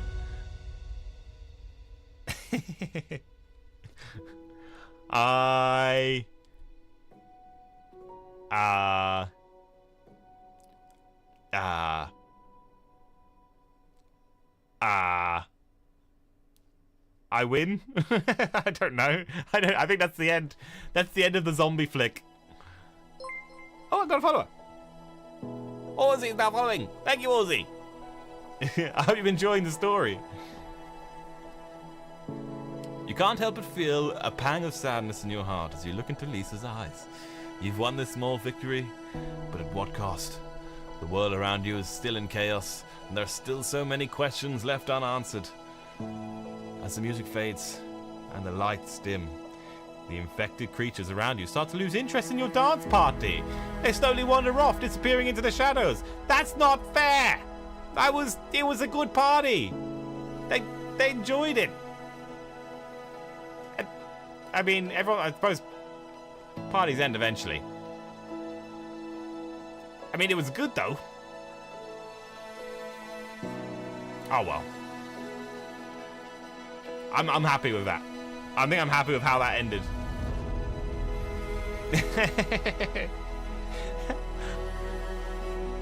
I think you can save these stories. I might save them. Oh dear. Well, I'm happy with how that ended. The zombie one. That was a good story. I am Lisa.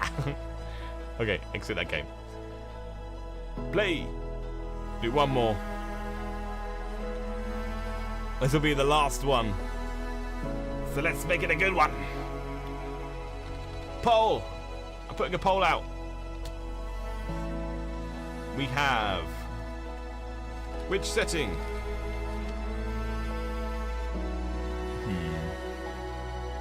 Fantasy, mystery. I won't do zombies again.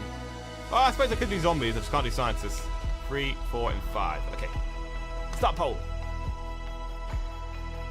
Choose a number.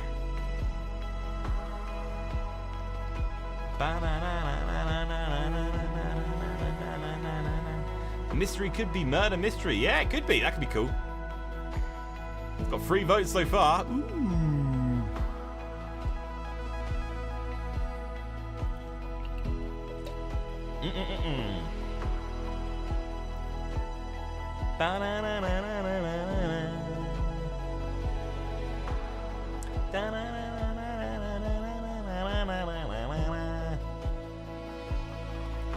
I'm gonna take it. Yeah, that. Yeah, there's no way they're gonna. It's gonna be anything else. We are going with mystery. Mystery it is. Select your character. Ooh. Doctor, detective, patient, or spy. What do you think we should go for, guys? Murder mystery solved by bows dancing. Very nice. That's how I solved everything. Also, boy, I stole your hoodie. I made an art of it. I'll have a look later on, Artsy. I think I'm stuck between either detective and spy. Artsy, you think I should be spy? Okay, spy it is. Enter your character's name. I will be...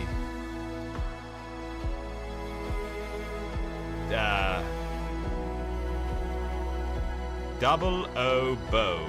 I can't be that. Oh, there we go. Double O Bow. There we go. Double O Bow.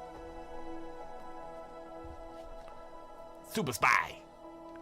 You are Double O's Bow, a spy living in Chicago.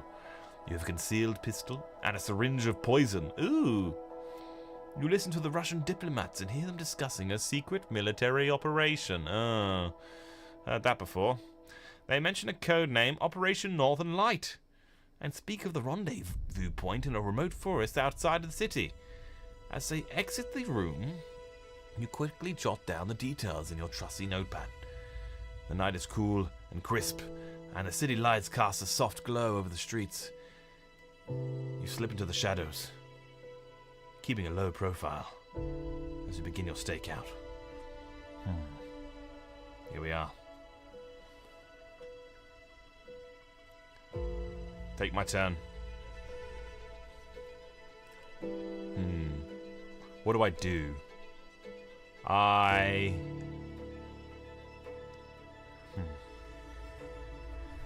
I keep a low profile.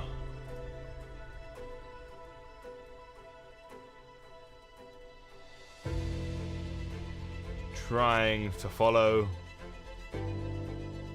the suspects. There we go.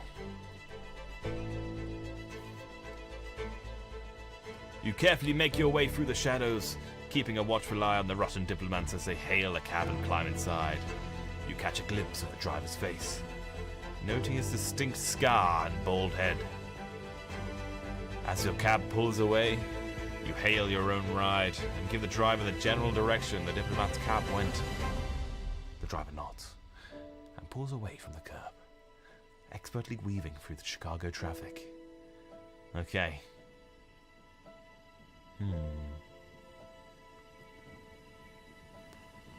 Take a turn. Oops, Daisy. Oh, thank goodness. I thought I just closed the streaming software. Oopsie. My bad. Never mind. Oh, there's people in the YouTube chat. I haven't said hello to you. Mr. John Foxy. Hello. How are you? I'm good, John. Thank you. Kincho, what about you? Maya here. Hello. Oh my goodness, there's quite a few messages. I just had I never have YouTube chat open because it always minimizes itself. It's really annoying. Your VTube character is adorable. Thank you very much. Boop, boop, boop. All right, cool. Where was I? Oh yeah. Take a turn. I pay the driver.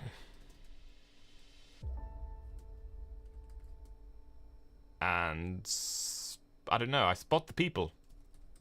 I spot the people.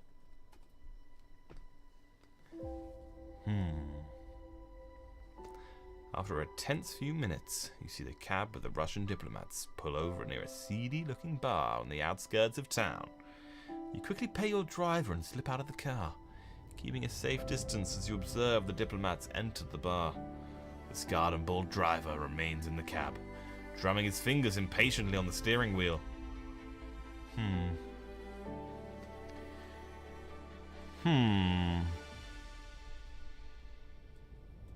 I sneak up to the man.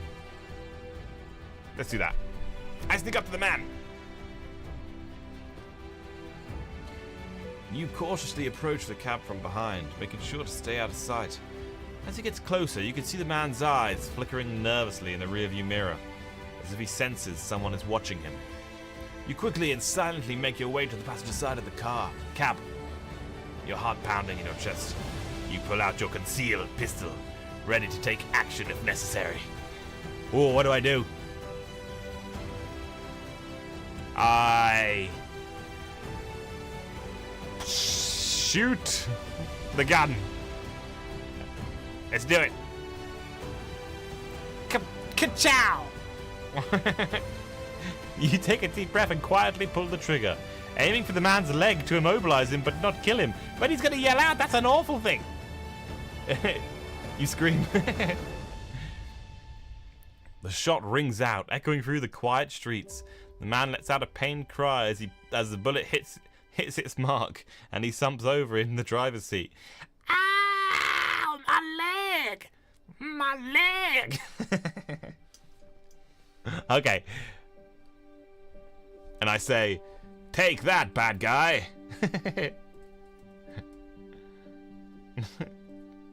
All right. I'm Okay.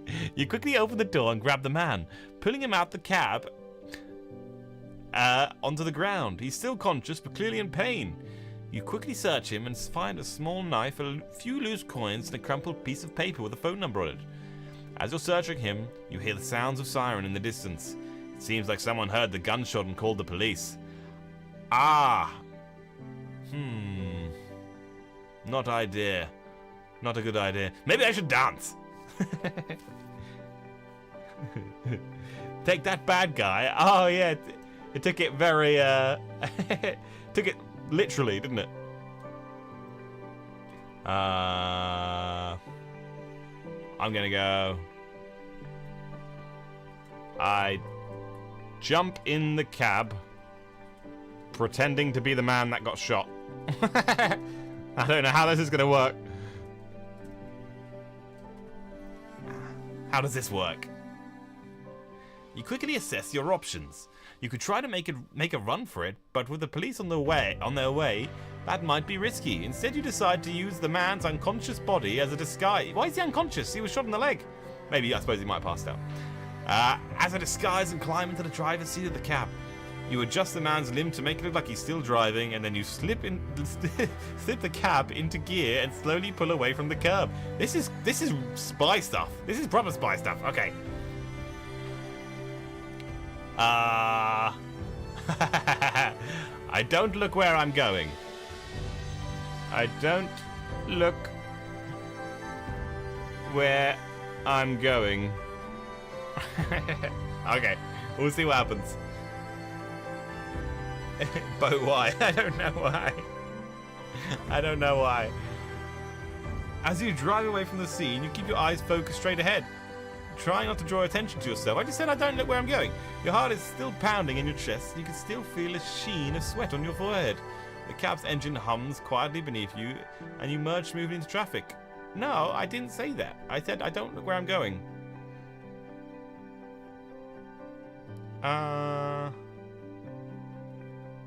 That's not the same either. That's okay.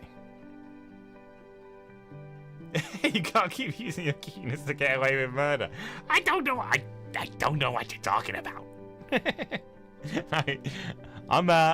These are the bad guys this time. I'm not the bad guy. I promise. Oh dear. He's not dead either. He's just, you know, he's sleeping.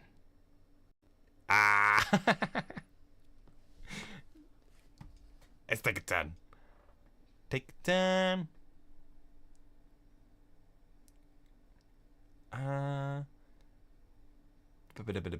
Your eyes is giving you away. I don't know what you're talking about. I'm not the bad guy. What should I do? Oh, that might be the last song. I gotta replay. There we go. What do I do? I apologize to the man. There we go. That's a good thing. That's a good thing. Right? Maybe say, I don't look where I'm driving, while I'm going while driving. Yeah, I should do that. That's better. Yeah, you're right. It does need more context, doesn't it? You glance down to the unconscious man in the passenger seat, feeling a pang of guilt for using him as a disguise. Sorry about this, you murmur. But of course he can't hear you. The police car pulls up behind you, its sirens blaring. You take a deep breath and pull over to the side of the road, your hand shaking slightly on the wheel. Okay. How can we get around this one? I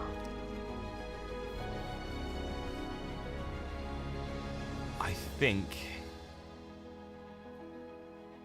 I say, good evening, officer.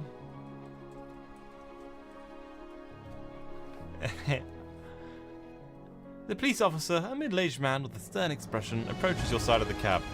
You roll down your window and give him a friendly smile. Good evening, officer! You say, trying to keep your voice steady. The officer looks at you for a moment, taking in your appearance and the unconscious man in the passenger seat. Is everything alright here? He asks, his tone skeptical. Yes! Everything's fine! Take a turn. Okay.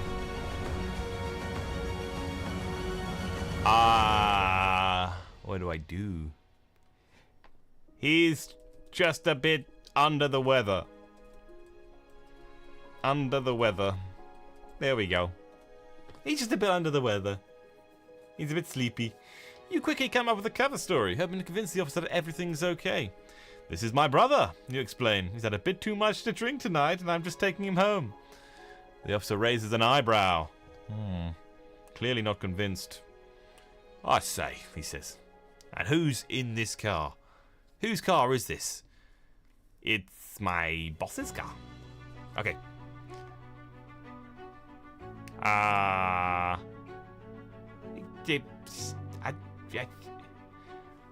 say it's your car. Congratulations, you won. Actually, it's your car. Congratulations, officer.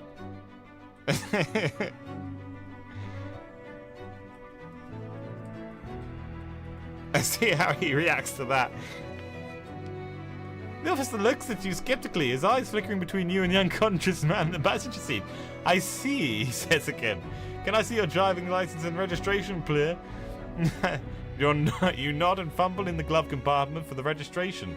Pulling out my wallet to retrieve your license. You hand both documents to the officer, trying to keep your hand steady. The officer takes the documents and examines them carefully. What do I do? I wait, I guess. He told me what I'd do already. Okay, I wait. The officer takes his time scrutinizing your documents, his expression giving away nothing. Finally, what after what feels like an eternity, he hands them back to you. All right, everything seems to be in order. He says, but I'm going to need some proof that this man is your brother. What? Why? Why? Under what law, I say? There we go. I bet it doesn't come up with anything. The police officer raises an eyebrow at your question, but continues to speak in a professional tone. Under Illinois law, I can't say it. I have the right to request proof of relationship in certain situations, he explains. In this case, I'll make sure that the man is not in any immediate danger and you are legally authorized to be in possession of him. What?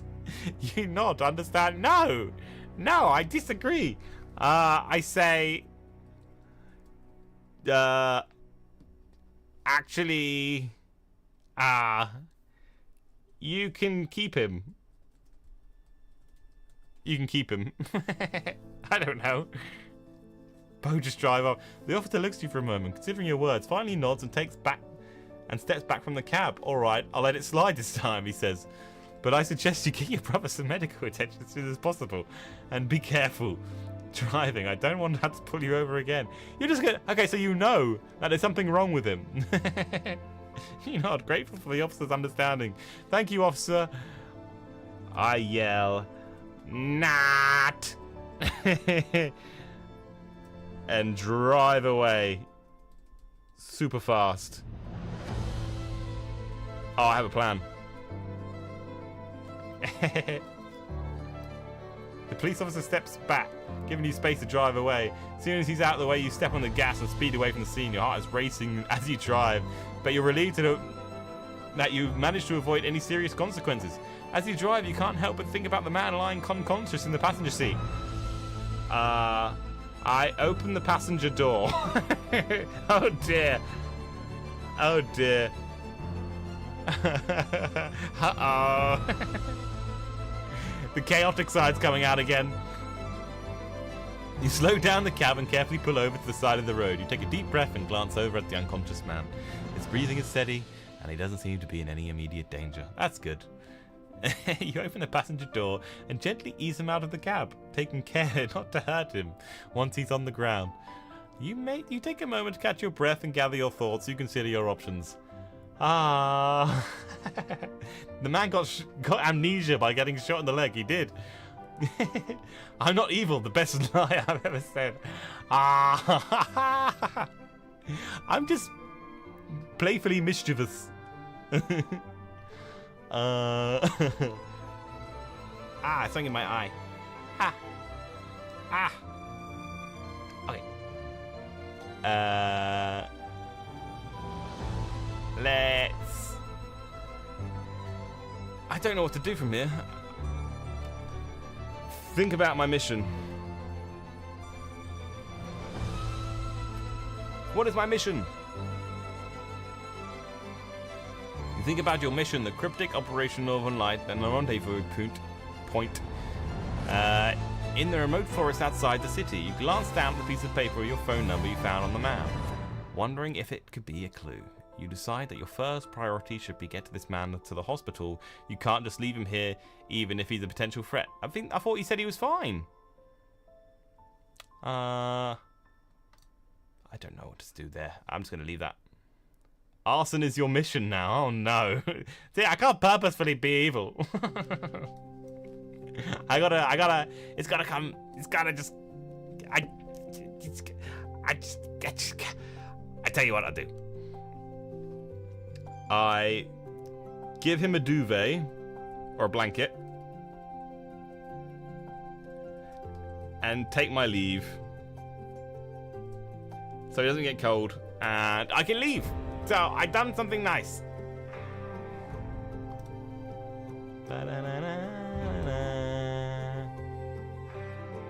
Oh no, TikTok, don't do this. There we go. You quickly scan the surrounding area and spot a nearby bench. You carefully lay the man down on the bench, making sure he's as comfortable as possible. Then you rummage through the cab and find a spare blanket, which you gently place over him. As you turn to leave, you take one look at the man. He's breathing, he's still steady, and he seems to be resting peacefully. There we go. There's no problem there. Post-redemption art. I need to redeem myself somehow. Ask the guy where to find the guy he's working for the name Sir Theo. Oh my gosh, crossover episode. What do? I look for, oh dang it, the keyboard doesn't work, I keep forgetting. Okay, this one. I look for a clue. Let's go for a clue first. If Sir Theo happens to show up. You take a moment. Gah! There's snow thrown into my face. Okay. You take a moment to search the man's pockets again, hoping to find some clue as to who he is and what his connection is to the Operation Northern Light. This time, you find a small, warm-looking notebook stuffed into his back pocket. Okay. Carefully open the notebook, revealing page after page of scribbled notes and diagrams. What? Drawings of what? What has this man been drawing? I don't trust this. What's inside? What are the drawings of? There's got to be something good, surely. The drawings in the notebook are difficult to make out at first, but if you squint in the dim light, you begin to discern what they depict. Military vehicles, weapon schematics, and the maps of the forest outside the city. It seems that this man may have been a key player in Operation Northern Light after all. I see. So Theo is still the bad guy on this scenario. He went rogue after you had him jailed. Oh yeah, I forgot about that. Maybe I am the bad guy. Oh, I'm actually, yeah, I think I am. I'm the bad guy in all these stories. Apart from the dancing one, where I cured people. That was good. I got someone chicken soup, and I danced people back to full health. So one bad, one good, and this one's on the fence at the moment. This one's yet to be seen if I'm the good guy or the bad guy. I gotta redeem myself.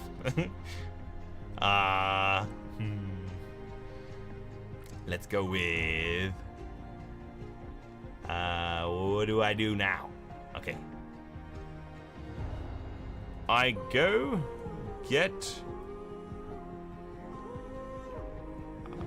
to the address on the notebook. There we go.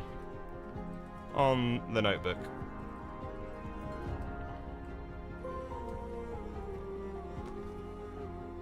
Let's see what's happening. You close the notebook and slip it into your pocket, your mind racing with the newfound information. You glance at the man one last time before turning away. As you make your way back to the cab, you can't help but feel a sense of unease. This man could be a valuable asset in your mission, but leaving here unconscious and unguarded is a risk you can't afford to take. But I take it anyway. And leave him.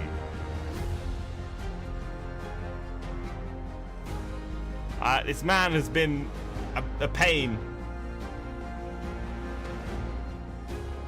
You make your decision, and although it feels morally questionable, you ultimately choose to take the notebook and leave the man behind. You slip into the driver's seat of the cab, your heart heavy with guilt, but also buzzing with adrenaline. You start the engine and drive away from the scene, leaving the unconscious man and your own moral code behind. I tucked him in. I gave him a blanket. He's fine. He's fine.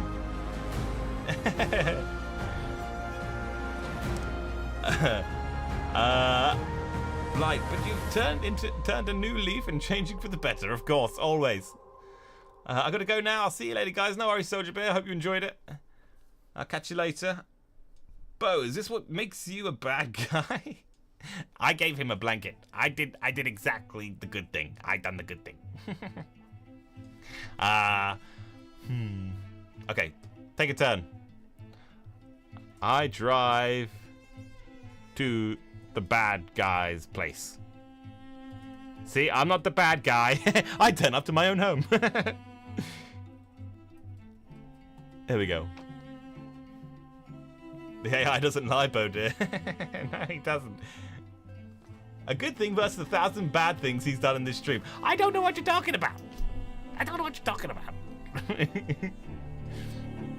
You drive through the dark, empty streets of Chicago. Your mind focused on the task ahead.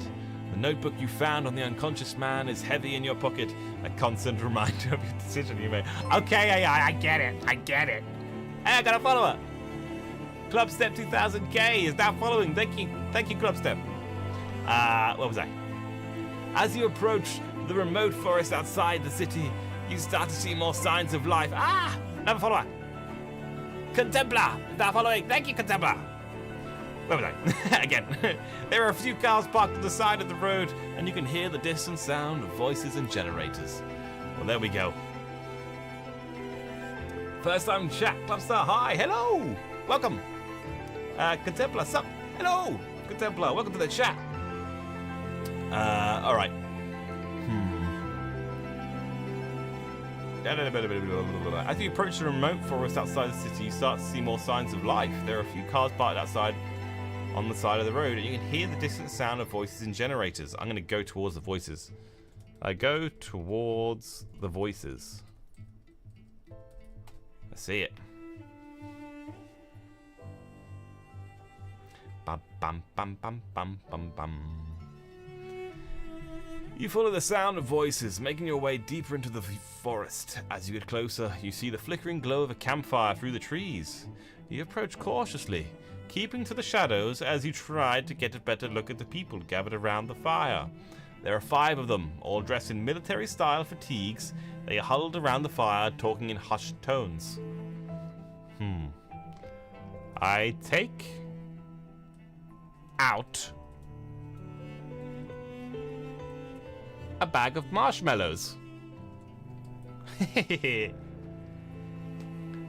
you all thought I was gonna be evil, didn't you? But I wasn't. I took out marshmallows. You quickly rummage through your pockets and find a small bag of marshmallows that you have stashed away for a late night snack. You carefully take out the bag, trying not to make any noise that might give away your presence. As you approach the campfire, you can hear snippets of the conversation.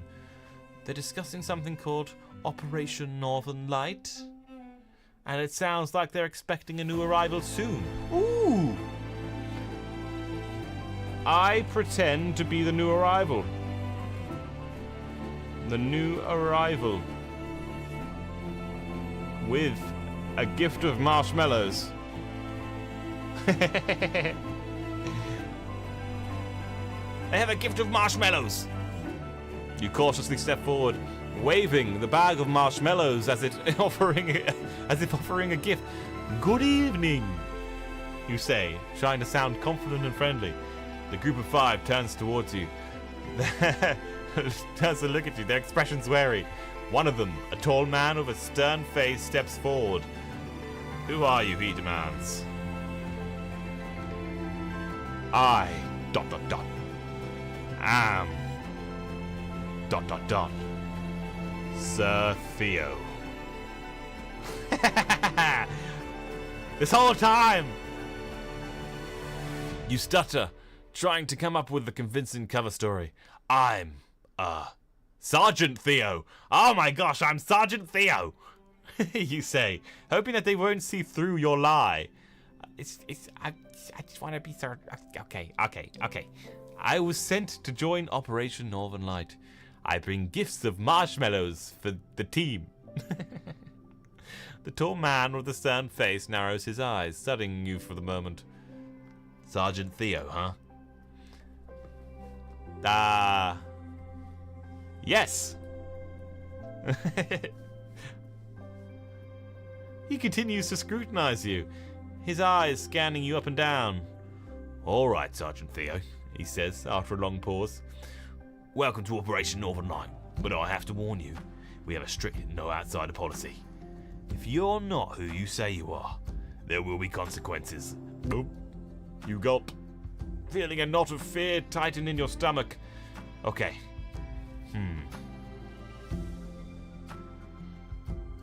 Then I realize that knot is just gas. As I fear nothing. I don't know how the AI is going to respond to that. You take a deep breath, trying to steady your nerves.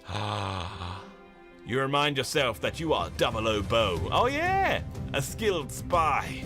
And that you can handle whatever these soldiers throw your way. You glance around the campfire, sizing up your opponents. The tall man with the stern face seems to be the leader of the group, while the others defer to him and seem content to letting him do the talking. What do? I pretend to be in charge. I pretend to be in charge.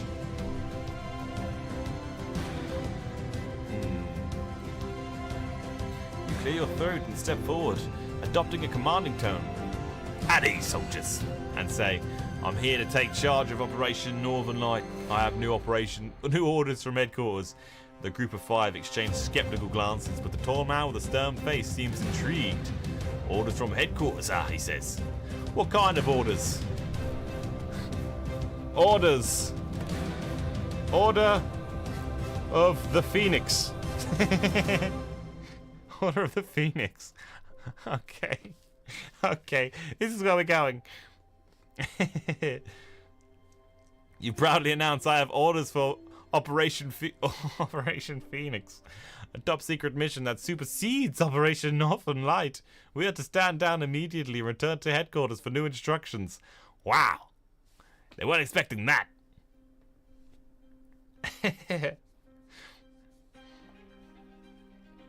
There is a stone.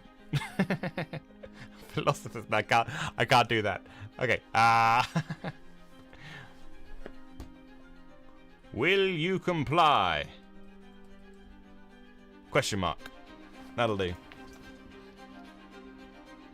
The tall man with a stern face narrows his eyes, studying you intently. Operation Phoenix, you say. He says, I've never heard of it. The others murmur in agreement, and you can sense their suspicion growing. You need to come up with a convincing argument, and fast. Of course you don't know. That's the point. There we go. That's pretty convincing. We'll see what comes of that. Tall man with a stern face scowls, clearly not convinced by exclamation. I don't know what kind of game you're playing, but I don't like it, he growls. The other soldiers are starting to get restless, and you sense the situation is quickly spiraling out of control. I take out the orb of power, I think it was called.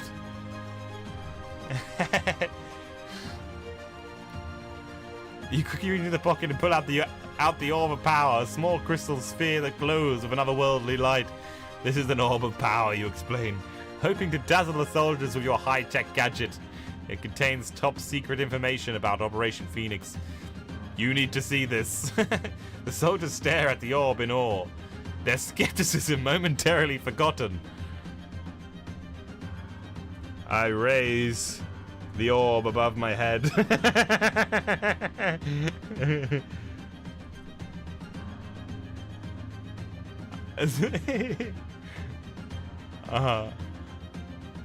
Your pulses of bright white light illuminating the entire campfire. You can see the soldiers' faces reflected in its surface, their eyes wide with wonder.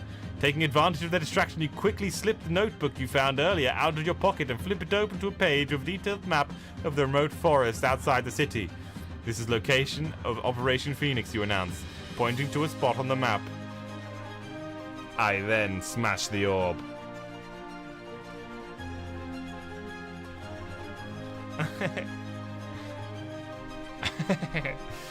As you bring the orb above your head, it pulses with even more light, almost blinding the soldiers for a moment. You take advantage of the momentary confusion and quickly smash the orb on the ground, causing it to shatter into 1,000 tiny shards. The soldiers are stunned, unsure of what to make of the strange object and your sudden actions. What was that?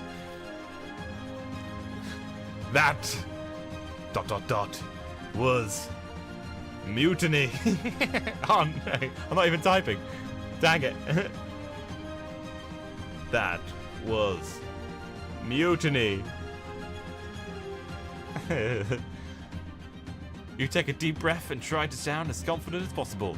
That, you say, gesturing to the shattered orb, was a demonstration of power that comes with mutiny. I am 00 Bo. Like, why am I telling them? A top spy for our organization. I have uncovered a plot to undermine Operation Northern Light and replace it with Operation Phoenix. These men were part of that plot, but I have exposed them and taken them down. Okay. I don't know what's going on. Their names were King Farquaad. I was the good guy all along. The soldiers stare at you in disbelief, their eyes flickering between the shattered orb and your face. King Farquaad, one of them finally says, a hint of laughter in his voice. You realize your mistake and quickly correct yourself. I mean, Sergeant Theo, of course. I apologize for the confusion. I told you! The tall man with the stern face narrows his eyes, studying you intently. I'm not sure I believe you. I'm sorry. Do you have an orb? Have an orb of power? No. No, you don't.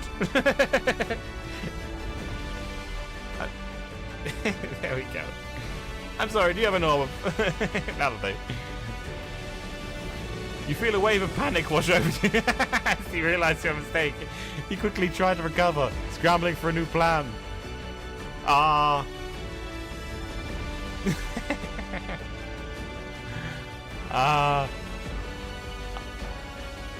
call out to my brother in the woods. You never know. You quickly call out to your brother in the woods, hoping to create a distraction and buy some time. After a few moments, you hear the sound of rustling leaves and twigs as someone approaches the campfire. The soldiers turn to look, their expressions wary. Suddenly, a figure emerges from the darkness. A tall man with a scarred and bald head. It's the cab driver you shot earlier. Okay. This is not going... Maybe he doesn't know that I shot him in the leg. And he knows that I tucked him in with a blanket. That'll do well. Surely. That's gotta do well. Okay.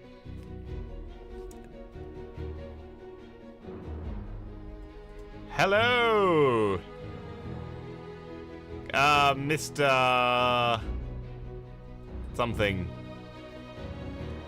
How was your stay at the bench? Oh dear, it's not gonna go well. The man glares at you, his eyes full of anger and pain. You shot me and left me for dead! He growls. Uh-oh. The soldiers quickly draw their weapons, surrounding the man and aiming their guns at him. Who is this man? The tall man with the stern face demands. I don't know, you stammer, caught off guard by the sudden turn of events. Okay, the AI's making me be the bad guy here.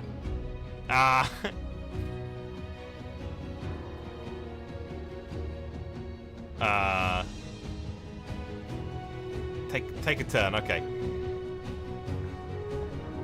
I say, all right. Do I go bad bow or good bow? Let me know. You say something. I'll in chat, and I'll go with whatever you say. Bad bow to go in brand. Okay. All right. I say fire at will. Oh no! This is the worst thing I've ever done. The tall man with the stern face nods. No! No. And without hesitation, the soldiers open fire at the cab driver. Oh no! I actually feel guilty. Okay. And he falls to the ground motionless. The soldiers lower their weapons, their faces impassive. He was a threat, the tall man says. By way of explanation now, who are you really and what do you know about Operation Phoenix?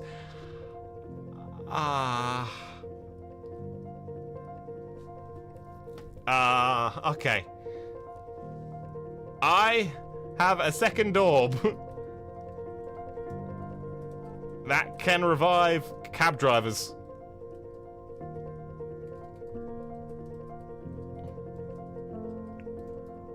There we go. I'll do that. That'll... This is a bad situation. I don't like it. You quickly reach into your pocket and pull out another orb, hoping it will work as intended. This is the orb of resuscitation, you explain, holding it up for the soldiers to see. It can bring back the dead. I can use it to revive the cab driver and prove my identity. Oh my goodness. Poe doesn't want violence. Open fire. I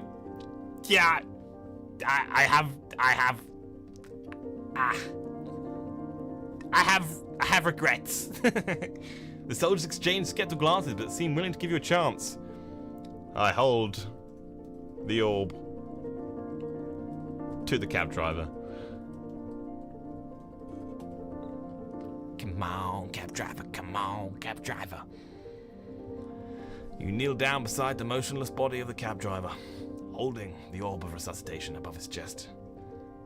The orb glows brightly, casting an eerie light over the scene. You can feel the power of the orb pulsing in your hands, and you hope that it'll work as intended. After a few moments, the cab driver's chest begins to rise and fall, and his eyes flutter open.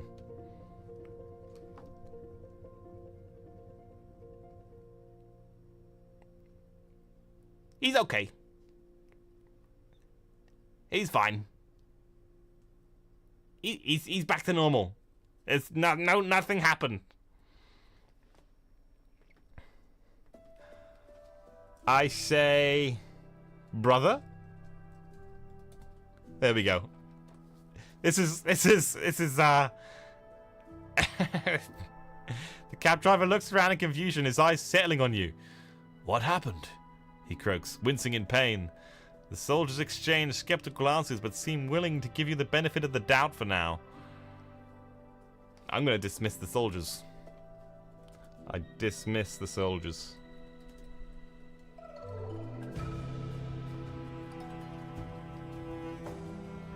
You turn to the soldiers and say, I think it's best you all return to your posts. I will handle the rest from here. The tall man with the stern face nods, and the soldiers reluctantly disperse, leaving you alone with the cab driver. It's not been your night. It's not been your night, huh? Definitely not. You look down at the cab driver, feeling a twinge of guilt for shooting him earlier. It's been a long night, hasn't it, you say, trying to sound sympathetic. The cab driver groans, clutching his chest. What the hell happened, he asks, his voice pained and weak. Well, I've turned you into a zombie. You have to now dance to stay human. There we go. Crossovers. You look down at the cab driver, a sense of unease washing over you as you realize what you've done. I'm sorry, you say, your voice barely above a whisper. I didn't mean to do this to you. I was trying to protect myself. The cab driver groans, his eyes flickering with a hint of recognition. What? What did you do to me? I may have made you a zombie. That can be cured by dance. By dancing. There we go. You take a deep breath and muster up a hopeful tone. I may have turned you into a zombie, but there's a way to cure it. You just need to dance. The cab driver looks at you skeptically, his movements slow and labored as he tries to sit up. Dance? Yes, dance. It's the only way to restore your humanity. Mine's long gone. In these scenes, mine is just flat out gone. I will dance with you. There we go. The cab driver nods slowly. His movements stiff and jerky. Together you stand up and begin to sway awkwardly to an imaginary beat as you dance. You can feel a strange energy building between you, a pulsing rhythm that seems to vibrate in time with the orbs of resuscitation. Oh dear. Suddenly the cab driver's movement becomes smoother and more fluid. Wait, is this how the zombie apocalypse started out? Well, I'm not saying it is, I'm not saying it isn't, but if there's evil spy people doing mischievous things, it's possible that it could start a zombie apocalypse. And you know, the orb was found from the Sir Theo from long ago, and then so that's kind of connected, and then yeah, kind of cool little mix up, I think.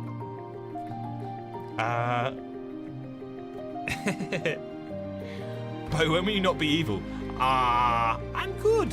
When there's a majority of people that are evil, I will be good. But I need all the people in the stories to be evil.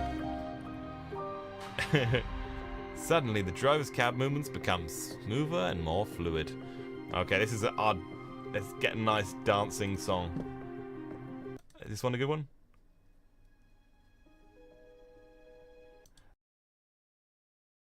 More. Ooh, maybe. Yes! This is mine and the cab driver's dance. We're graceful. In the campfire light. Let's see how it goes. The campfire flickers and casts dancing shadows on the trees surrounding you and the cab driver. You can't help but feel a sense of accomplishment as you see the cab driver moving more naturally, his zombie-like stiffness fading away. The orb of resuscitation pulses with a faint glow, as if acknowledging the success of the dance. As the two of you continue to dance, you start to feel more confident in your ability to handle the situation. Now where do we go from here? Drones droning above you. Ooh, yeah, could be more drones.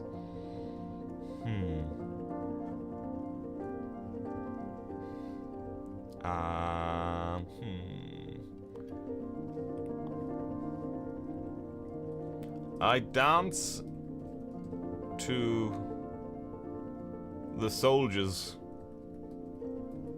There we go. I will carry it on a little bit. As you and the cab driver continue to dance, you notice that the soldiers have begun to gather around the campfire again. They watch you with a mixture of curiosity and suspicion. Their weapons are at the ready. Okay, that's a bit of an over-exaggeration. You feel a knot of fear tightening your stomach, but you try to keep your movements light and carefree. You can't let the soldiers see that you're nervous. What do you do? I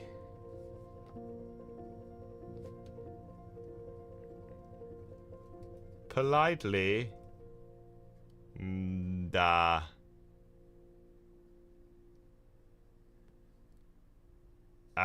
ascend to the ethereal plane. I don't even know if the AI is even going to know what that means. As you continue to dance with the cab driver, you feel a strange sensation building in the pit of your stomach, as if the energy from the orb of resuscitation is swirling inside of you, filling you with a sense of power and purpose. Without thinking, you close your eyes and raise your arms above your head. I can't. That's as high as I can raise my arms. Surrendering to the energy. Suddenly, you feel yourself rising into the air, your body floating effortlessly, above the ground.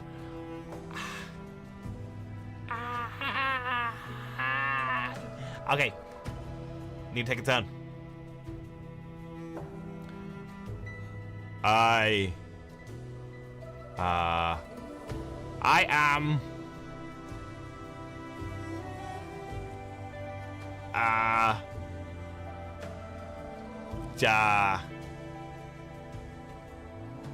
I am a floating man.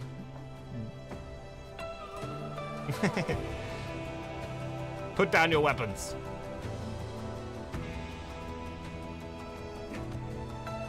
There we go. See what comes of that. I'm a floating man. They're sort of staring in amazement as you float up into the air, their weapons lowering slightly. You can sense their fear and confusion. Their confusion? They're confused at this? I mean, I'm a bit confused too. As you float higher and higher, you begin to feel a sense of weightlessness, as if you could float away forever. You take a deep breath and let yourself drift gently back down to the ground, your feet touching the earth with a soft thud. I was going to just keep on drifting outwards, watching all their weapons forgotten.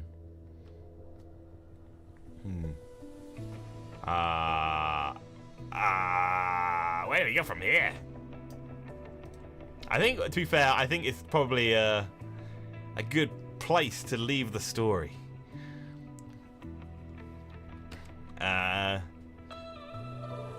cab driver and I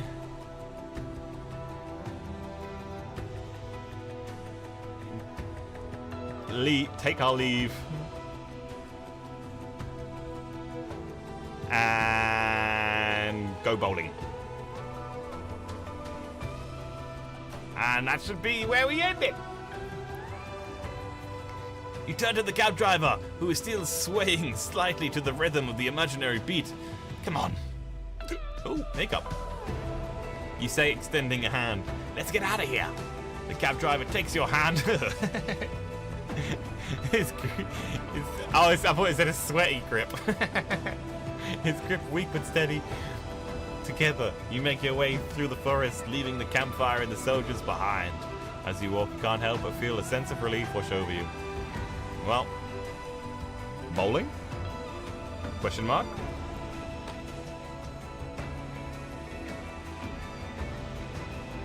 As you and the cab driver make your way out of the forest, you start to feel a weight of the events of the night start to lift. You suggest going bowling. A simple and fun activity that might help you take your mind off things. The cab driver nods weakly, still seemingly a bit dazed from his resurrection. You hail a cab and give the driver the address of the nearest bowling alley before shooting him in his leg. Oh dear. What is it with me and the cab drivers? Why? As you and the cab driver, god dang it, in your bowling aim, you can't ever feel a twinge of guilt for what you did to him earlier. You consider bring up the fact that you shot him in the leg before he became a zombie, but ultimately decide against it. You don't want to ruin the mood or make him feel any worse than he already does. Okay, alright, we'll leave it there. Let's take a turn. End the story here. Maybe that'll do it here. End the story here. butterflies appears from nowhere, covering you as you fade from the scene. Butterflies? Like this one?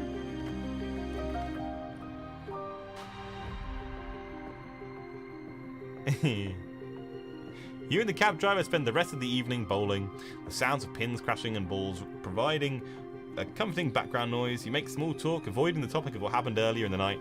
As the night wears on, you start to feel the adrenaline from the early events start to wear off, replaced by a sense of exhaustion. You decide to call it, it's time to call it a night and head home. There we go. There we go. Ah. Da-na-na-na-na. You guys all enjoy that? It's a little bit different from the norm of my my streams. It's a bit more chaotic. More chaotic than normal, but it's yeah. I enjoyed it. It's good fun. Hopefully, it only ever gets better. Uzri, I want to point out that I really love your laugh. Thank you. Unless he wanted to storm the snowballs hailing from the sky, striking soldiers, blending them unconscious. It could happen. It could happen. W story, awesome. I'm surprised I was able to mold all the stories kind of together into a big, long timeline. That's cool. Right. Oh, I've got to end it on that song. I'm gonna put on my normal music. And then it goes straight into ba ba ba ba ba ba. Oh no, no, not that one. There we go. And we're back. Ba ba ba da ba ba da ba da da da da da da da da. Ba ba da da da da da da ba ba da da da ba ba ba da da ba ba da da da da ba ba ba ba wow da da da ba ba doo doo doo doo ba ba ba ba ba da da da ba ba da ba ba da da da da ba ba ba ba ba ba da rah rah snowballs. Da, da, da. Alright, so we learned that everything can be resolved by dancing and floating, pretty much. If ever you get a bit confused, just levitate. Levitate, do a little jig, a little dance, and yeah, it'll all be good. It sounds so peaceful. Yeah, it's a big plot twist and mixes, very fun, plus dancing boat here. Yeah, do a little dance. Do a little ba ba ba ba ba ba ba. I can't do it. There we go. There we go. I got it. I got it. Da da da da da da. Oh, there we go. Oh.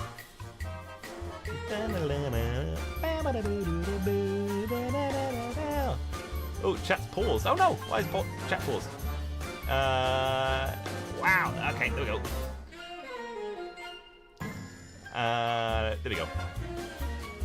There we go. Chat's back up again. Oh, apart from YouTube chat, that's always gone. Gah! Why is it always like that?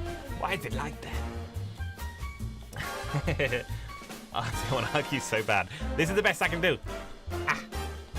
I can't lift my arms any higher. Hold on. There we go.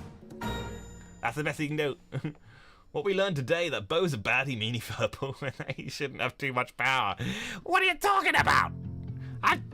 I'm good with power. When I don't get... I don't lose control. Oh dear. We learned that Bo Deer can be anything, depends on his bare moods. Yeah, exactly. I could be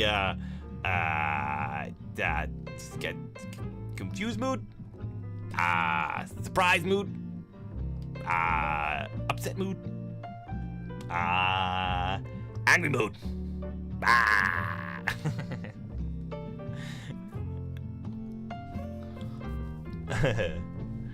Bum, ba, ba, la, da, da, da, da, da.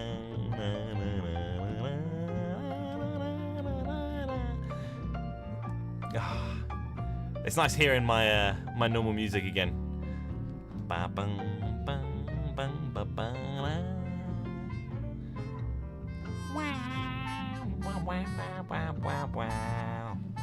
Ba, ba, ba, now. Just offer him a Pepsi Max and everything go back to normal, hopefully. You know it. You know it, Blight. You know it too well. It has to be cold, though. It has to be refrigerated. Or out in the polar ice. He was a meanie. No, I'm not. I'm good. I'm good. I'm not a mean. I mean... that.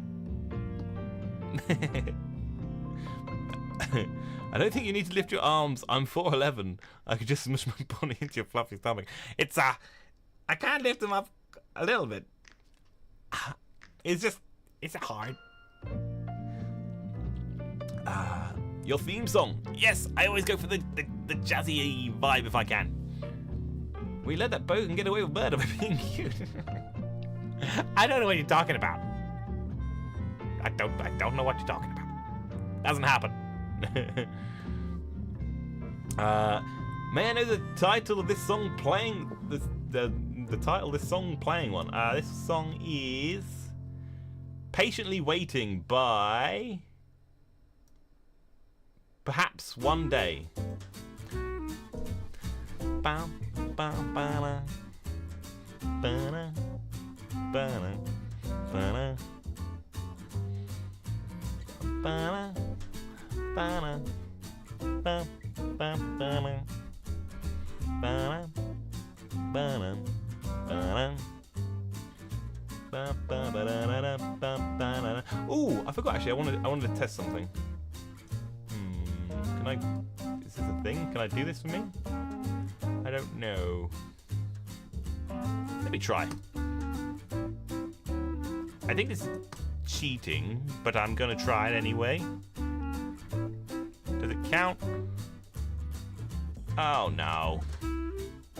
No, I don't want to do that. No, I don't want to do that. Maybe I could do it this way. You have to give me a memento while I sort out this, because I want to test a new feature. New feature for my stream. Bam, bam, bam, bam.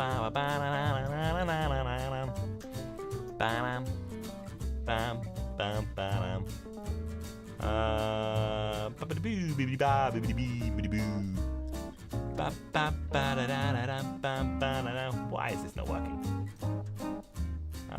It's still not working, dang it! Can I do a... it won't let me do it. Okay, never mind. Maybe it will happen at some point and then everyone will be like, oh, okay, wow! There we go.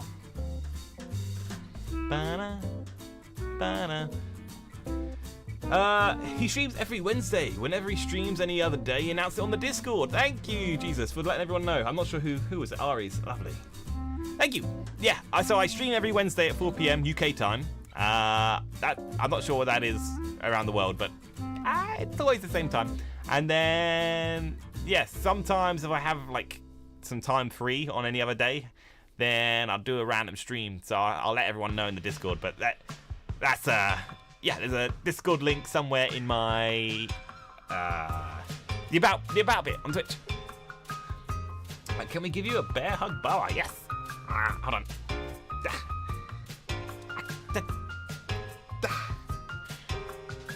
There we go. That's the best I can do. Bo, I have 46 followers. Woo! Awesome, Artsy.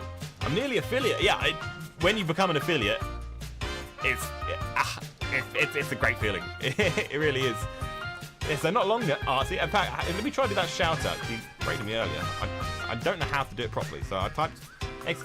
shout out, or is it / shout out? Let me try. Shout.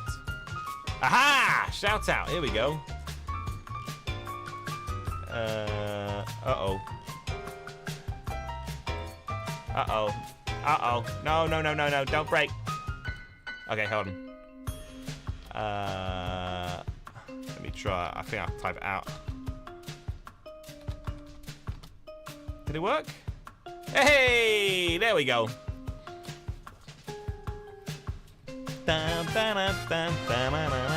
Bow. Right. Okay. I need to also find somebody.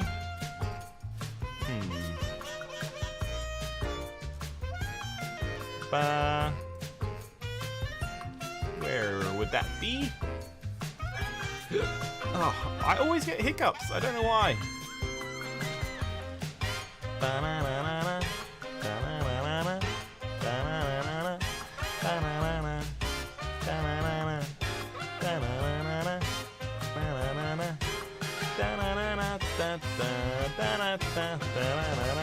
Okay, that's what we're gonna do. Right, I'm going to raid somebody. Let's give this a go. Oh, let's raid. And this is another one of my viewers as well.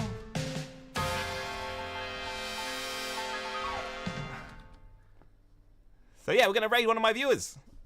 Awesome. Cool. I hope you guys all enjoyed it. If you haven't, click follow and say hi.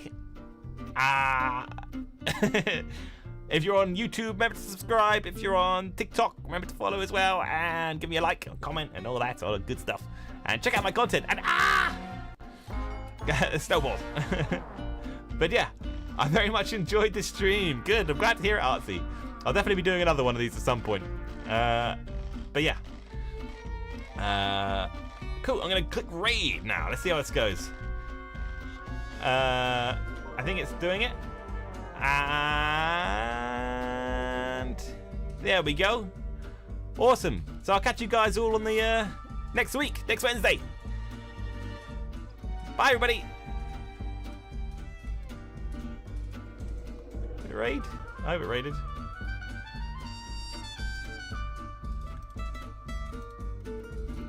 I think it's rated.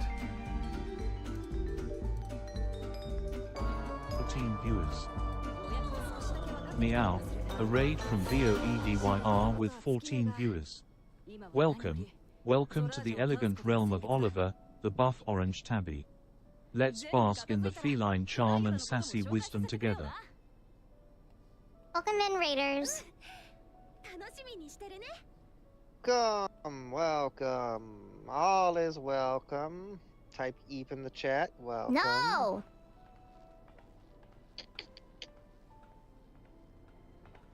My character's like, I don't trust this bitch. Oh, swore. Oopsie daisy. Oh, I'm still streaming. My bad.